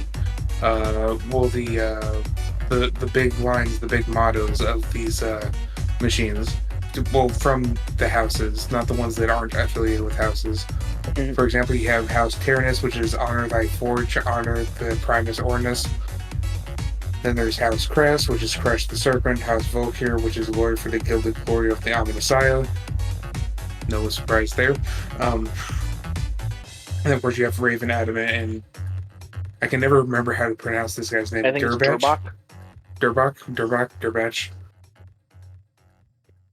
That guy. Yep, which is strength and faith, strength and steel. And there's have adamant, unyielding, unrelenting. Just 2 words. Their entire motto is 2 words. Yep. There's also the family range from the Horse Heresy, but going into that would stretch away from the actual. Yeah, we're already pushing it on time. Yeah, sorry for that. It happens, don't worry. And while I'm editing, I'll cut out the fluff. I've been working on that. That being said, Warhammer. Yeah. MJ, Hammer War. All right, you want me to hammer some war out? Well, luckily my next choice does have a way to do that. I'm going to be talking. Now, here's my question: have you guys ever just forgotten something and never remembered what you were meant to remember? Yes. Well, luckily, that's what happens in this anime series in the city of Paradigm City. Oh Lord. I'm talking about Big O.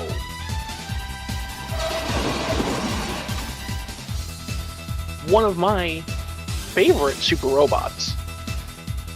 It's an absolutely wonderful giant robot, big, tough, meaty hands, and it's a stompy boy. I mean, The only thing that gets better than this is it's piloted by literal anime Batman and his android girlfriend. Mm-hmm. Okay. And I say anime Batman because the people who made most of the art for this did the animated series for Batman. Which one? The 90s one? Yeah. Nice. Yeah, the original Batman animated series. Nice.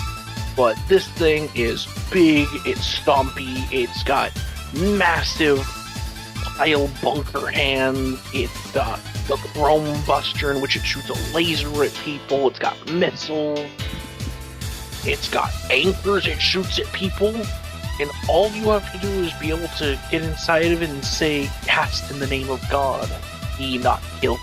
It's a very gothic flavored mech with almost it's humanoid, but the way that it stands and the way that it holds its arms, just it exudes power.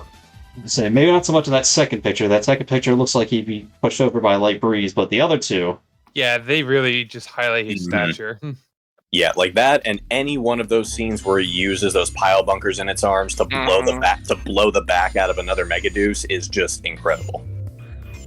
all right then. I like it. Yeah, he's got big hands. Yeah, like I enjoy the series. The soundtrack is amazing, especially the jazzy bits. Deadlock, we're all feeling a little jazzy, so hit us with something snazzy. I will disagree on that. One of the things I'm noticing as I'm going down more and more on my list, I'm realizing I don't really have any humanoid ones. And you know what? I'm keeping up that train because I'm actually going back to actually one of my favorite series, Metroid, and talking about from Prime 2, Quadraxis.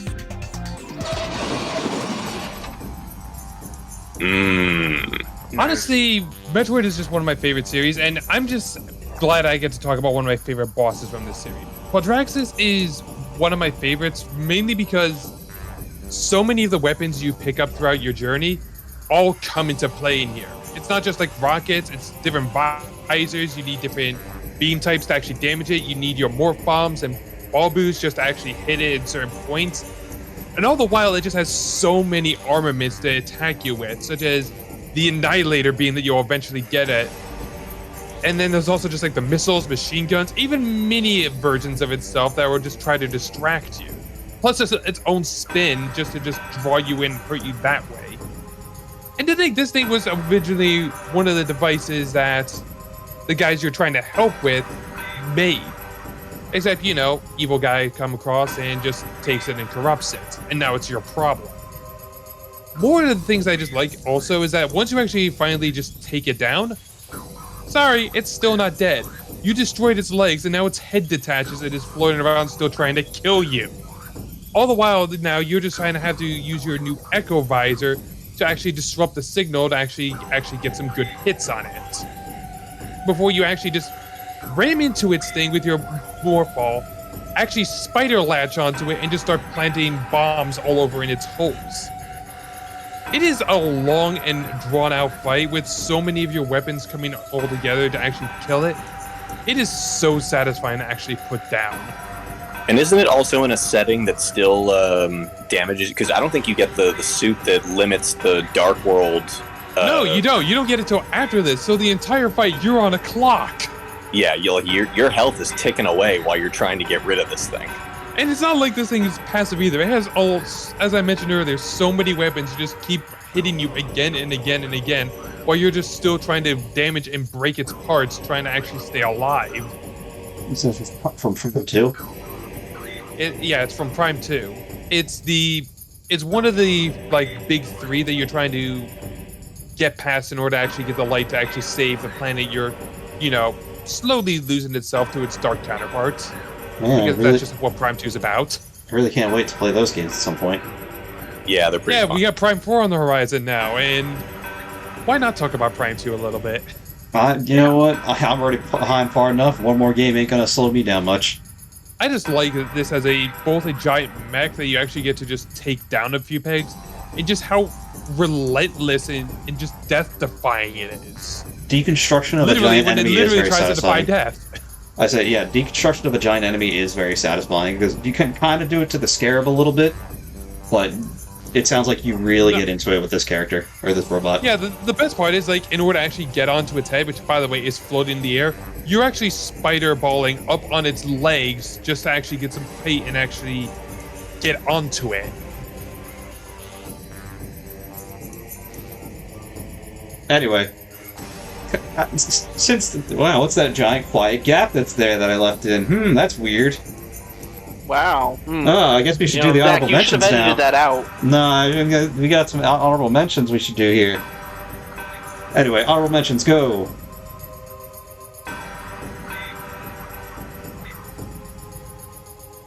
And we're back for honorable mentions, yay! Those were nice. Yes, we did them this time because I'm not sure this is a topic we will revisit. It's possible we will, but unlike the OSTs where that's such a huge topic where we're all knowledgeable in, this is one that's a bit... It's still big, but not all of us are that knowledgeable in it, so... It's a little niche to the ones who are more versed in the genre. Yeah. So... But if we come back to it, then I guess the honorable mentions will not be used in the next draft list. I don't know. I guess we'll see. Anyway, Deadlock, would you like to finish off your list? I will, with something going back to space and a bit more spacefaring side. With the series, I really don't get to talk about much Warframe. And with this specific instance, Chris, you might actually like him a bit more the more I talk about him. This is the large sentient ship known as Hunhow. Now, the way these sentients start is they basically were just designed to be terraformers, sent off to Tau, which is basically Alpha Centauri for us, in order for the assholes known as the Orokin to colonize. Thing is, though, they get there, see the beauty, and it's like, no, we can't let them have this. They'll destroy it. And just go back and actually just start rebelling. Hunhow essentially leads this invasion force, and it's just wanting to destroy everything that is Orokin because, well, they destroy everything they touch. And if you just look at many of the stories surrounding other Warframes, yeah, he's not really wrong. So it all goes down to when he actually gets to Lua and just destroy everything because, Warframe Central, war machines, and all that. And it just does not go well for him. His son goes missing. His daughter is now basically the thrall of all the Warframes. And he's essentially just banished to the frozen seas of Uranus, where he's just now sitting there and moping like an old war veteran who just can't do much anymore. He's lost a lot at this point, and even still from there, he's not giving up. He will still send out sentient fighters to other parts of the system to enact as well. All the while, he's working with the Warframe hater Stalker because, he hates us. Why not just band together with him? And all the while, he's still trying to claw his way back and actually just get rid of the Orokin once and for all. Because, funny story, despite all of them being killed off by us Warframes, one of them is still around. And he just causes even more and more problems going on. That same asshole just wants to basically blow up the entire galaxy because you know, he can't have happiness, no one can. Of course. So, in this bizarre twist of fate, despite him hating you and your species, you and the Tenno, just so much, he's willing to work with you just to stop him and save his kind. It's honestly kind of funny just watching him go from this big bad for most of the series and just be aligned with you. Even to the point where the Stalker, where he's just hating you so much, he honestly looks out for in this like newest update. It's honestly kind of heartwarming just to know that he's old, he's vicious, he just wants all these assholes out of the way, just so he's kind and all the beauty around it just can just live in peace. Imagine if like Christopher Columbus came over and just sided with the natives and just said, "Fuck all you Europeans." That's basically Hunau in a nutshell. That actually puts it in wonderfully clear context for me. Yeah, I understand. I've been trying to get my thoughts in order ever since I started thinking of him. And it's really hard to, which is like how Warframe just puts its story, that you're basically trying to piece things together into something. But honestly, he's just one of those characters that like you first hate and then just like grow to respect.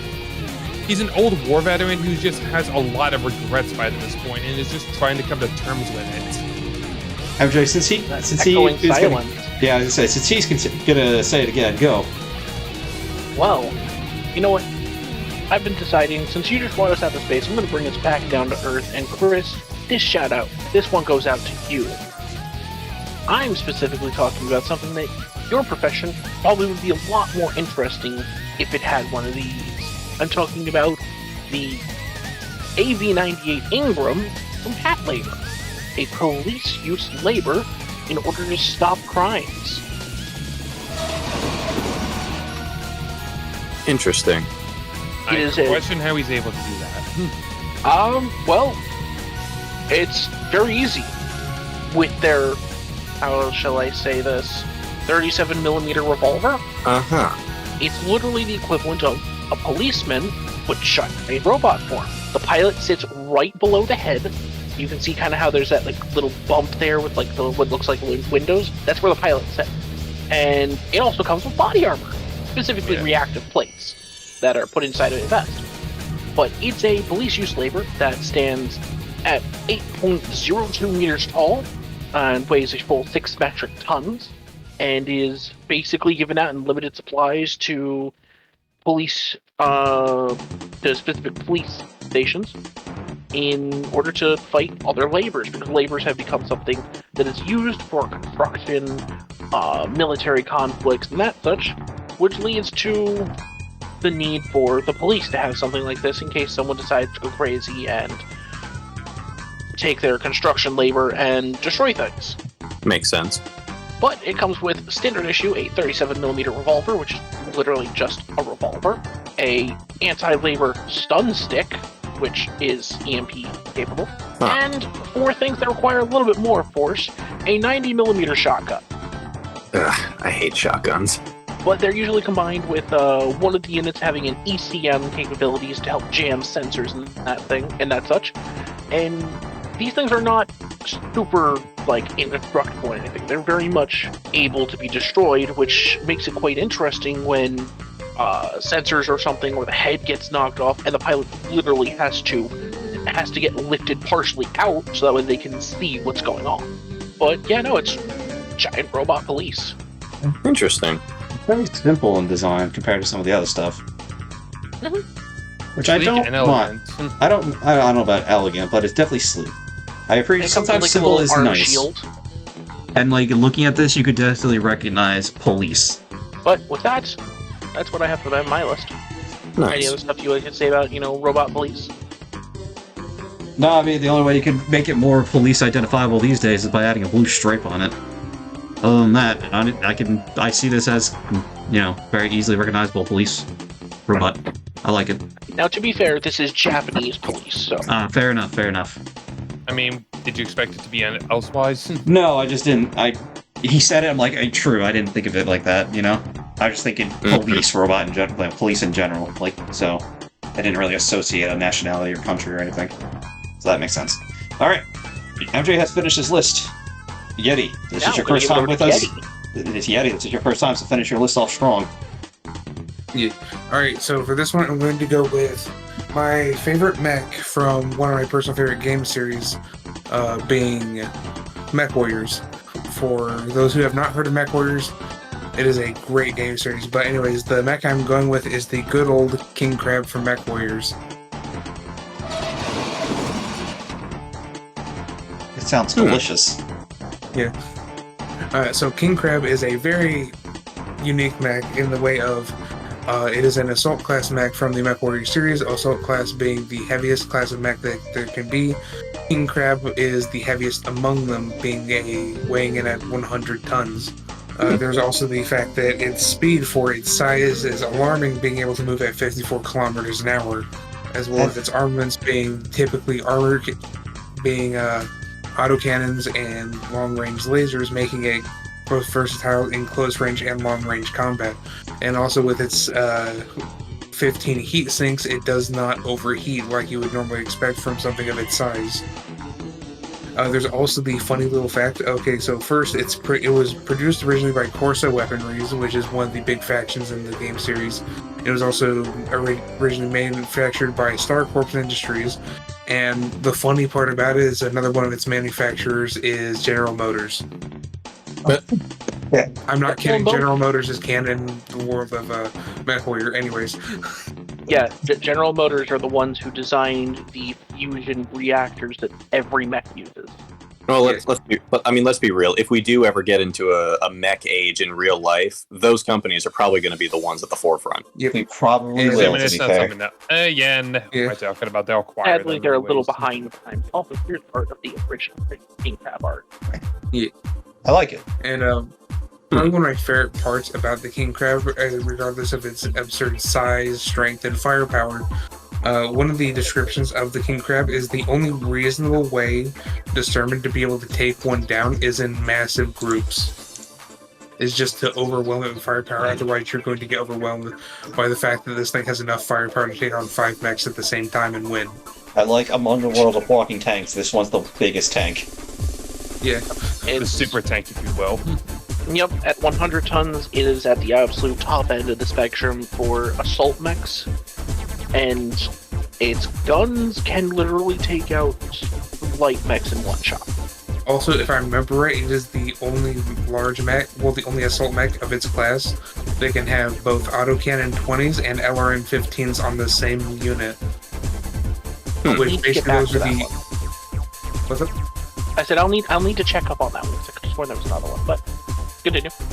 There might be, but I don't think it was an assault class. I think it might have been large. Anyways, there is also the mech type being it's a inner sphere, which basically means that was where it was mainly used at the inner sphere of the galaxy. So to explain this bit, the entirety of the Mech Warriors timeline, well, specifically in 5 mercenaries, is essentially a wasteland of companies, governments, and such like that hiring mercenaries to fight their battles for them, for the most part.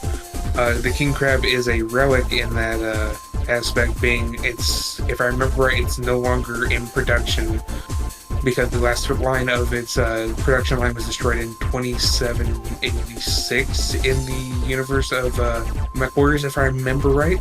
But that one I'm gonna have to check again. Well, I think maybe we'll try to put some notes here in there if I can.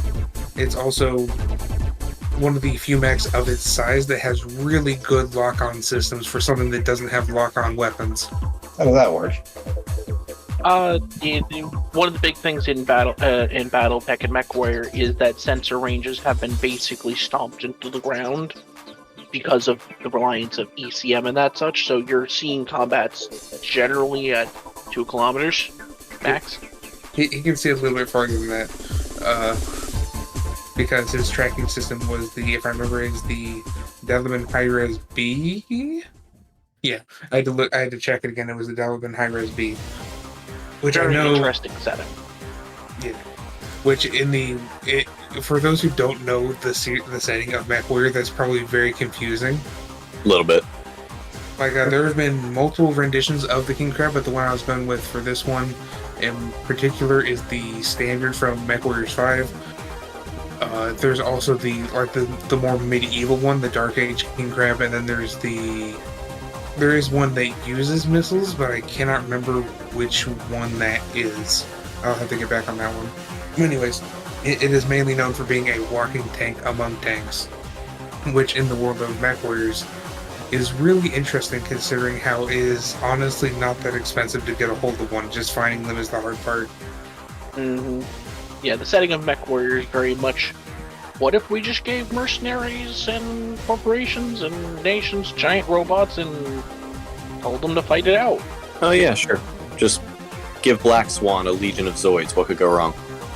I do like the design of it, but we gotta move on. So, Yes, so do I. Chris, Indeed. finish us off. Yep. Yep. For my finalist, I'm going to posit a dear friend, Zach, one who you are familiar with and who has bailed you out of trouble no less than 3 times. I'm putting forward Goemon Impact from Mystical Ninja starring Goemon.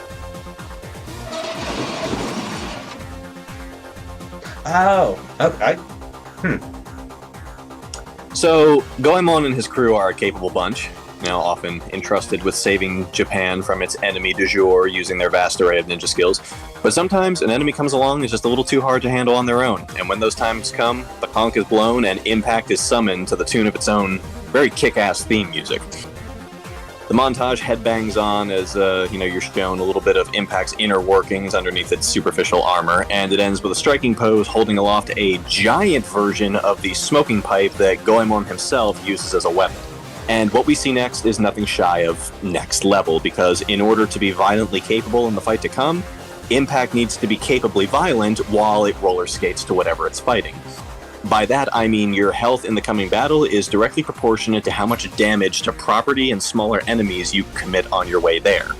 Able to skirt left and right, jump, and swing its aforementioned giant pipe like a madman, Impact is an absolute unit that the Lords of Japan have to be happy is on their side most of the time, if for no other reason than the vacant lots it creates just by rolling on through.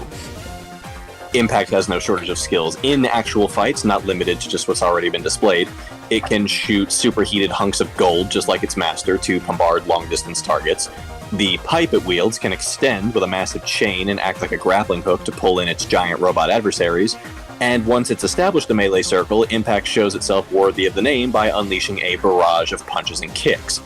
But by far its most devastating attack is a Star Platinum-style flurry of punches that brings the ora ora ora in a way that I promise you that feudal Japan wasn't ready for. But what makes Impact interesting as a character, at least to me, is the fact that it has its own personality and ambitions when it isn't helping Goemon and his friends out of whatever pickle they found themselves in. Specifically, after you've beaten the wartime kabuki robot Kashiwagi, Impact references a movie that it's in being filmed in America that it needs to return to. Previous games also make reference to it being a talented dancer, so now it's pursuing movie star status on top of all that. But there's one thing I feel needs to be pointed out here, and that is Impact's speed. No means of teleportation exists in this game, nor is one ever hinted at or referenced. Your fast travel system is a flying dragon, and if teleportation was a thing, I'm pretty sure the Peach Mountain Shoguns would have used it to get to their festival temple castle in outer space. From this, we can infer that Impact rushes to wherever the Triton shell is blown from, and it happens in only a fraction of a second. Now, the distance between Hollywood, where I'm assuming Impact was, or wherever the movie was being filmed, to Iga, where the first giant robot fight takes place, is about 5,672 miles. And this club-wielding colossus crossed that distance, over the Pacific Ocean, mind you, in less than a second. I can see why the game only gives you 3 fights that require summoning Impact, and that's because if they let Goemon do it right away, this sound barrier-breaking behemoth would put the Flake Gang in the gulag and curb stop Danson and Lily before their plan ever got off the ground. Impact is a cell block D-menace, and I reiterate that it's a damn good thing that it's on the good guy's side. I like doing the punches. Basically, once you learned how to do that ora ora ora combo, you were hammering that one pretty well. It took. I don't know.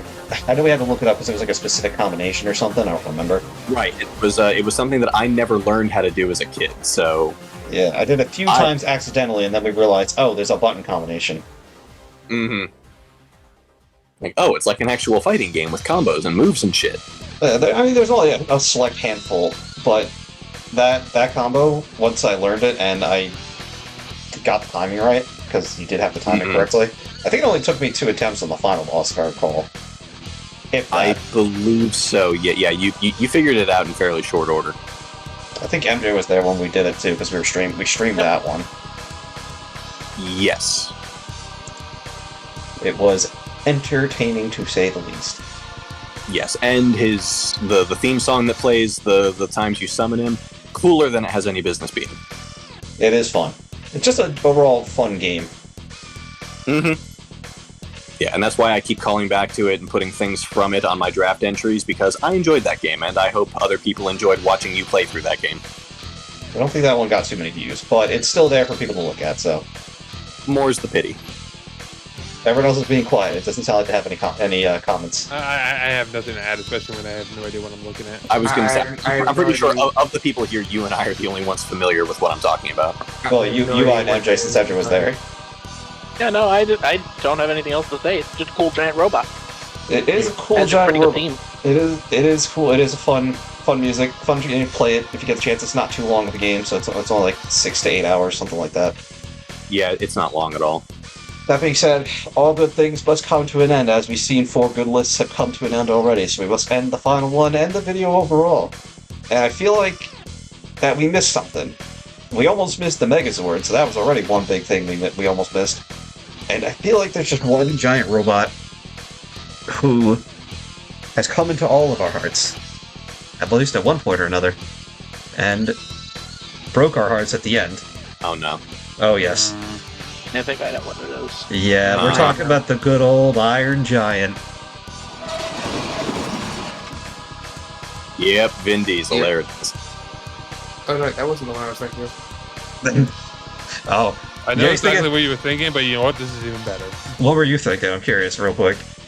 I was thinking of Gurren Lagann. That's exactly where my mind went, and then when he said, like, oh, the robot made us cry, I'm like, nope, he's going Iron Giant for sure. Yeah. Unfortunately, I've not watched Gurren Lagann, so... It's really good and over the top. You kind of have to turn your brain off to watch the show, but that's unrelated. I tried to watch it, I just couldn't get interested. But I'll give it another go at some point. But, the Iron Giant. The original one to break our hearts, I should have said. So, for those that don't know, which, if you don't know, get to know. Shame on you. Yes, for several reasons. One, the Iron Giant is also now in the game Multiverses for Cartoon Network's Warner Brothers fighting game. So, he exists there as what do you mean how? They put him in. He's fucking huge compared to all the other characters. He's one and done. Like, come on. Listen, if they can get Ridley into Smash Brothers, they can fit the Iron Giant into this. I'm pretty sure the Iron Giant's bigger than Ridley. I was gonna say, yeah, like Iron Giant curb stomps Ridley. At least in size, maybe not in power. I don't know. But I'm saying size argument is not an excuse anymore. Yeah, he's also the master of ledge control in that game.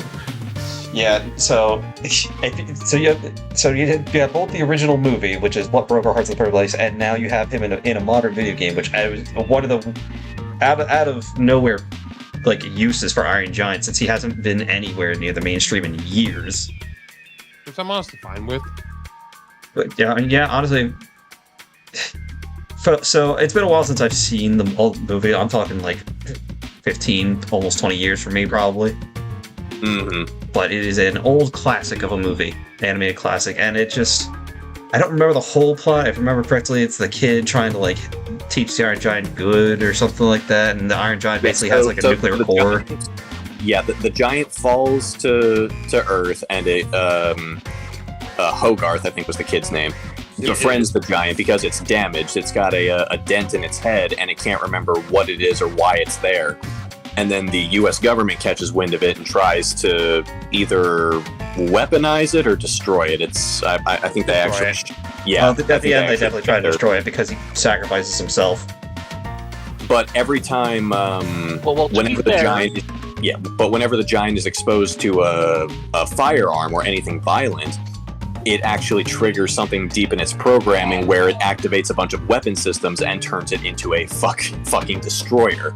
And that is what it originally was. So it turns into an argument of kind of nature versus nurture, like what it was programmed to be versus what it wants to be. And through its time with Hogarth, it comes to idolize Superman and wants to be Superman, like a protector of people and a hero.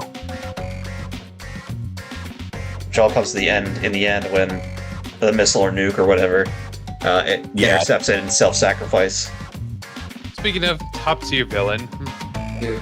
Like I And it said, I also don't has remember. one of the funniest lines. Go ahead. Which one? Kent or the U.S. Army in general? I believe his name was. Oh, was it Ken's name?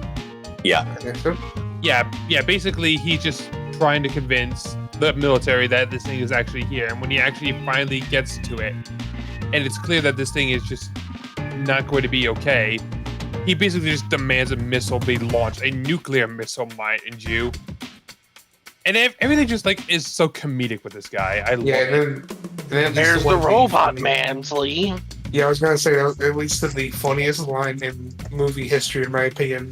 Where's the robot Mansley line? He's like, ooh. Well, that and it also gave us such quotable lines as "You are not a gun. You are what you choose to be. Now choose." Yeah. Good movie overall. Like I said, it's been a while since I've seen it, so I need to refamiliarize myself. But like, Iron Giant You for say, a I giant, go. No following. I had to pick it. Like, how could I not? If none of you were gonna pick it, he had to be represented. It was a good choice, and I love It was a great choice. like despite the simplicity of the way the Giant speaks, Vin Diesel's voice acting was really good in that movie. That was still early on in his career. Yeah. Either way, good pick. Nice addition to the list. Yes, I mean, I had to wrap it up good. We usually end these on a very strong, like, powerful, something kind of big. I went with the one that was powerful emotionally. Yeah, I was gonna say it doesn't get much stronger than a robot like recalling the whole "You are what you choose to be," uttering Superman, and closing its eyes before it flies into a missile and saves everybody. I'm more mad at myself for not remembering it. I just thought of it going into round 5, and I was kind of mad at myself for I'm forgetting. more mad at myself for not remembering it because it is way too good. Okay? Mm-hmm. Yeah, I challenged myself to stick to video games. Otherwise, it might have registered to me. Yeah, I could have stuck to games, but I was like, there's a couple of mechs here that I feel like deserve to be represented in some form. They are definitely worthy of mention. Yeah, I imposed a limitation on myself, and looking at my picks, I'm kind of happy I did. So, I might have stolen some hearts at that last one, but now comes time to do the rankings. Hopefully, I made the screen look a little nicer this time than the last one, but last time was my first time doing it. Didn't look too bad. I like what you did with the clockwork. What are you talking about? I can see the future. Alright then. Anyway, Deadlock, get to ranking. You're first.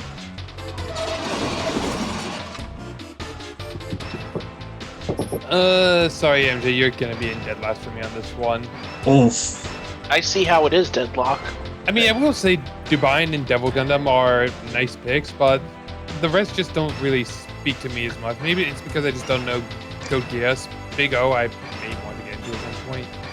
And Anyway, that man. Police Robot, definitely a cool idea. I just want more from these picks, is all. Nothing against them. You would have And here liked. I go, choosing more down-to-earth designs for once. Yeah, but anyways, bronze medal goes to Chris just barely. All right, I'll take it. Metal Overlord, yes, I'm very mad at that you took that from me. GLaDOS, also a good one. The last two, I don't really know too much about, and like in Ross, I don't see him as much like a machine as I would like other things, so I don't really much think about it too much. Though Simone was a nice surprise to see. As for the silver medal, honestly, Chris, you just pulled it out ahead with that Iron Giant pick. I'm not even gonna lie. I didn't know Yes. Chris picked Iron Giant. Man, I didn't either. No, Chris got that's- both that's- bronze that's and Zach. silver medal. I said Damn, Zach. Chris, No, you you did said 2 Chris. lists? God damn it. No, Zach, you just barely pulled out the silver medal. Like I was Iron gonna say, Giant. am I like the most interesting man in the world? Do I win the gold and silver medal at the Olympics? That would be something. Yeah. But I did the yeah, Iron Giant was definitely- Megazord, Mechagodzilla were also just like classics or just could not be ignored either. Galactic Nova, I respect. I just think of a different version of it more. And honestly, Bowser's had a lot of like mechanized versions over the years. Like they're always fun to see, It's true. And even if it's not Bowser in charge or Bowser Jr. in charge of them. It's true. I would say any Bowser mech is kind of just fun when you have to interact with it, although they're usually short-lived. And if you couldn't do like the process of elimination right now, Yeti actually gets my gold medal this time around. Nice, thank you. The Gundams, I always like seeing like the side ones, so seeing like this one for like Psycho, also a good one. White Glint, fantastic Armored Core one. Eva, a bit disturbing, but I can see why he's liked. The Imperial Knights, just again, Warhammer has so many mechs to choose from, any of them could work. And King Crab was not one I expected to see, but also I kind of like it just looking at it. If there was a mech to actually like get me considered, that's definitely one of them. All right, MJ, if you don't mind. Well, I do mind. So as revenge, I'm putting Deadlocks at bottom. Why does everyone think of someone else today? Well, hey, no. To be fair, I thought he was you, not that you were Chris. So that I feel like is different. It's a whole lot of fun. Okay, can I get some clarification? Who's bottom? You are.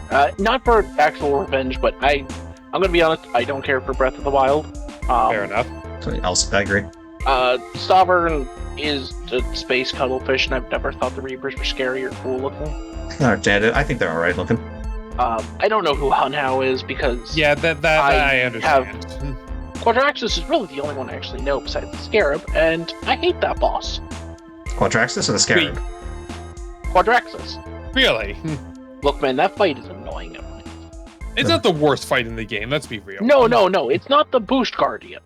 So for you, basically, the strongest thing Deadlock's got is the Scarab. The strongest thing I got is the Scarab. I resent the thought process on Quadraxis, but we can't all be right. No. That's something I'd say usually. I'm gonna have to put Stack in bronze. I'm feeling a little disrespected. Well, no, because it's not even actually, because I just like your list. It's just out of all of yours, unfortunately, some of the other designs that other people chose are already my favorites. Now, if you had gone with, the SPD Megazord or, the Dragon Zord, your list would have gone up probably to silver. It's hard to pick there's so many Megazords. Mm-hmm. So many. Speaking of that, Yeti, you're getting silver for me. White Glint, Zaku 2, Ava Unit 1, all classic staples. Imperial Knights are always cool. And the King Crab, well, not my favorite assault mech, that goes to the Highlander. It's still a good choice. Of course, it goes to the best one in the game. Yeah. Okay, look, if it was going to be the actual best one, it would be the Mad Cat Mark III. But no, Yeti Silver, and Chris, you're going to the top line because, one, you mentioned Nier Automata, which already goes up there. Two, I actually really do agree with the Andross replica argument you made, or how cool it is. Definitely is an interesting way to go into the storyline, because technically it leads down into, it goes down into the assault, or the adventure and assault line, but it also brings up the interesting idea that if you killed him, you technically go to Star Fox 1 on, the NES. But GLaDOS, sassy, robot, hard to lose there. And the only thing that doesn't really hit anything for me is Metal Overlord, because I dislike Sonic Heroes as a game. Well, you're incorrect. No wonder why Della put you last place. He was right. I mean, frankly, I'm surprised I took the gold with you anyway, so honestly, that's a win in itself if MJ picks your robot list to be at the top. Mm-hmm. Given how everyone else have posited models that he's far more knowledgeable about, I'm legitimately surprised. But yeah, that was my list. Deadlock and dead last. Zach, Yeti, and then Chris. Yeti.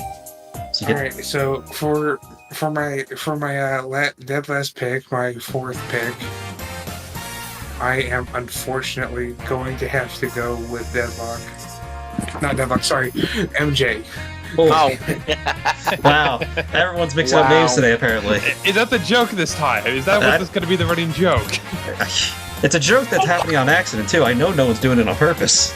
And the reason for that, MJ, is because I have unfortunately not seen either Dunbine, Cloudcaster, or the Big O.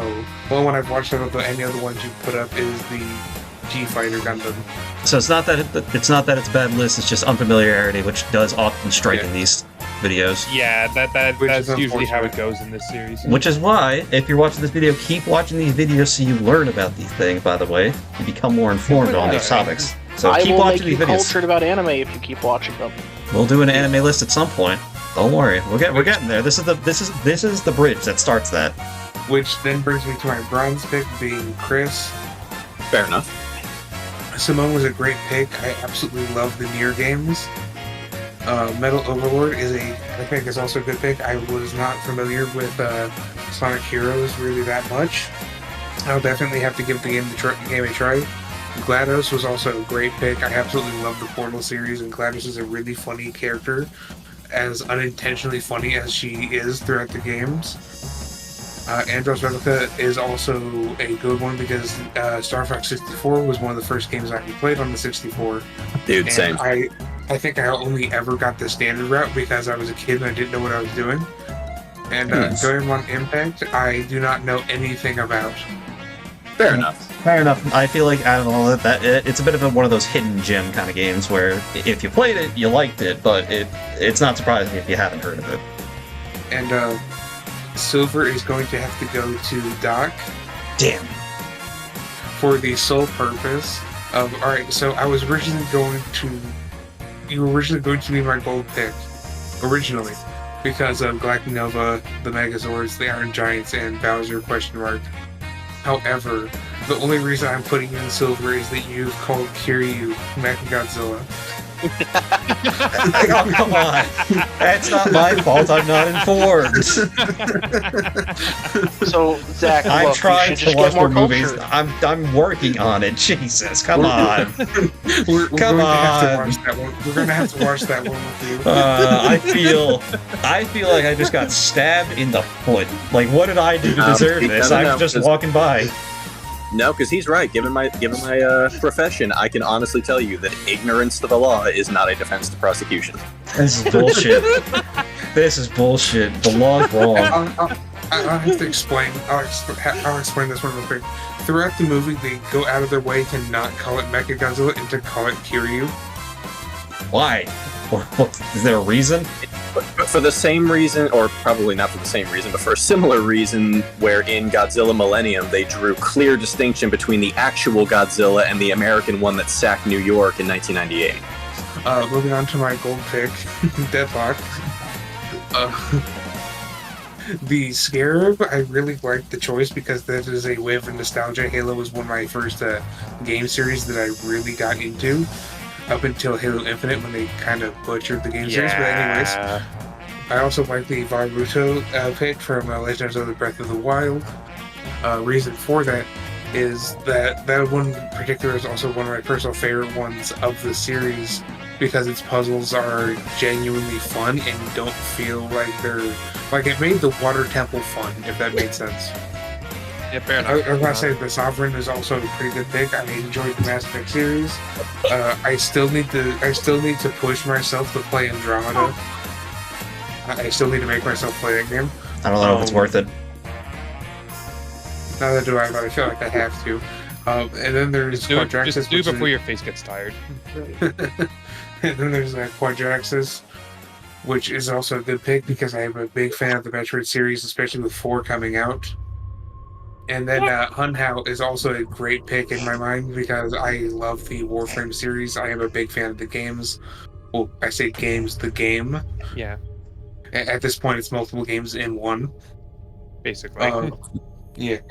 And then there's the fact of when I first heard you mention Warframe, Hunhao was not the first one I thought you were going to pick. What did you think I was going to pick? I thought you were going to talk about the living battleship, whose name I've completely forgotten. Are you talking about the one that eats the sun? No, I'm talking about the one who's like attached to the side of a ship, and then you kind of have to fight him. Like it's a normal mission, and then you get ejected out into the Arcwing as like the boss fight. Oh, the Jordan Golem. Hunhao is definitely a very underrated character. And also, side note about Warframe, nobody likes to say the storyline. That is the joke. That's just how it is sometimes, though, unfortunately. All right, So- moving on. Chris. All right. Well, the runner-up unfortunately has to be Deadlock, and it is not for the lack of quality for the things you've posited, specifically See runner-up.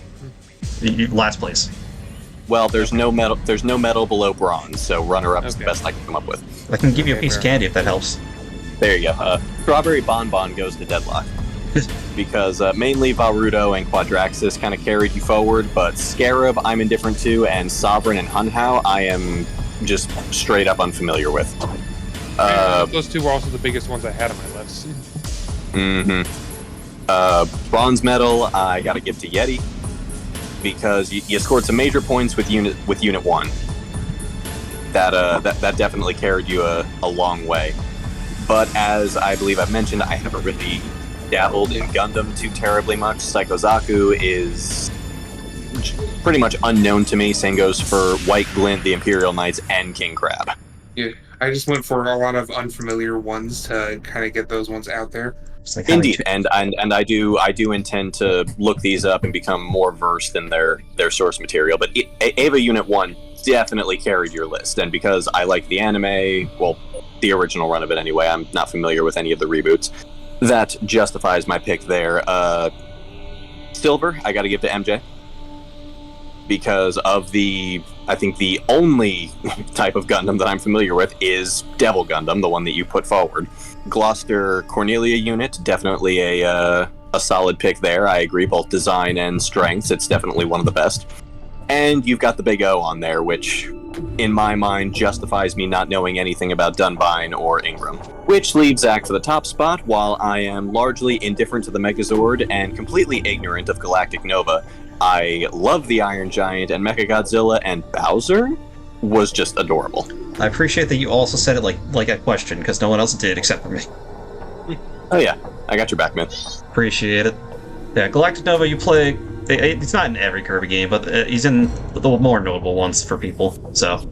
I guess that leaves me then. Alright, this is hard, because to me, everyone's list is pretty equal across the board. There's everyone's got one... or two or three, or one really strong pick. It depends. So going last, I think I'm going mostly off its design familiarity. I think last is gonna be MJ just because of the unfamiliarity. Because the only thing I really know is the Code Geass one, and I do know Devil Gundam. I don't think it's the best Gundam. It's probably one of the most powerful, but it's one of my lesser favorite designs of the ones I remember. But so it's not like it's a strong fourth. It's like fourth and first are very close in this race. So I just had to make a tough call somewhere. Third place is probably gonna be Deadlock here. Because, of course, I have this going Scarab is a strong nostalgia pick because me and Deadlock used to play Halo 3 so much back in the day, so that was going to be my round 1 pick if Deadlock didn't take it. It's a strong nostalgia thing for me. But Varudo I like, Sovereign I don't really like Mass Effect, and I kind of agree with MJ. I don't think the designs are crazy good. I don't think they're crazy bad either, though. I think I'm kind of neutral towards them. Quadraxis is alright, but again, I haven't played Metroid. And Hunhao, I looked them up. I wasn't too. We'll fix that. We're working on it. We're trying. But Hunhao, I looked it up. I wasn't too crazy about his design. I was kind of underwhelmed, personally.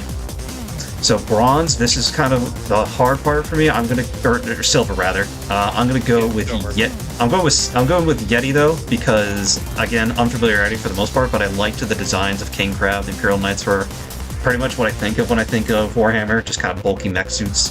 Psychozaku's kind of the bland one to me, design-wise. I do like the gun, he carries multiple guns, I found that funny, but otherwise the actual design of the mech I found kind of dull.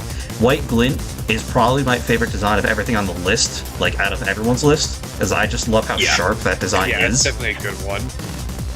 So that one pick carried you very hard for me. It just couldn't carry you to first by itself.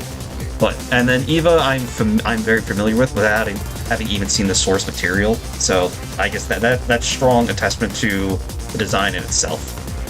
Which leaves Chris for first, and it's still very close to MJ's just because everyone for me is pretty close. But Simone, I kind of like the design, or like I said, gave me a little bit of Iron Maiden vibe, so I kind of liked that. Metal Overlord was, again, I know what Metal Overlord is. It's a pretty cool design. His whole transformation sequence is pretty cool when you see it. It's over a minute long. It's One might say it's very metal. Exactly.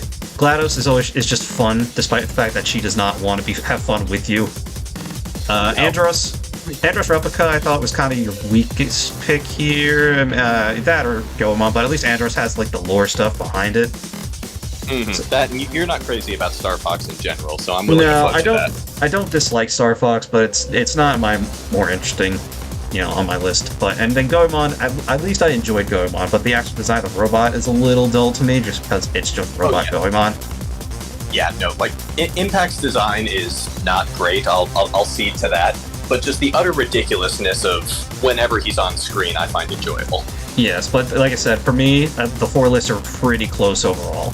If I could, I'd put everyone probably roughly in the same position. If I gave you percentages, it'd be roughly around the same percentage of enjoyment.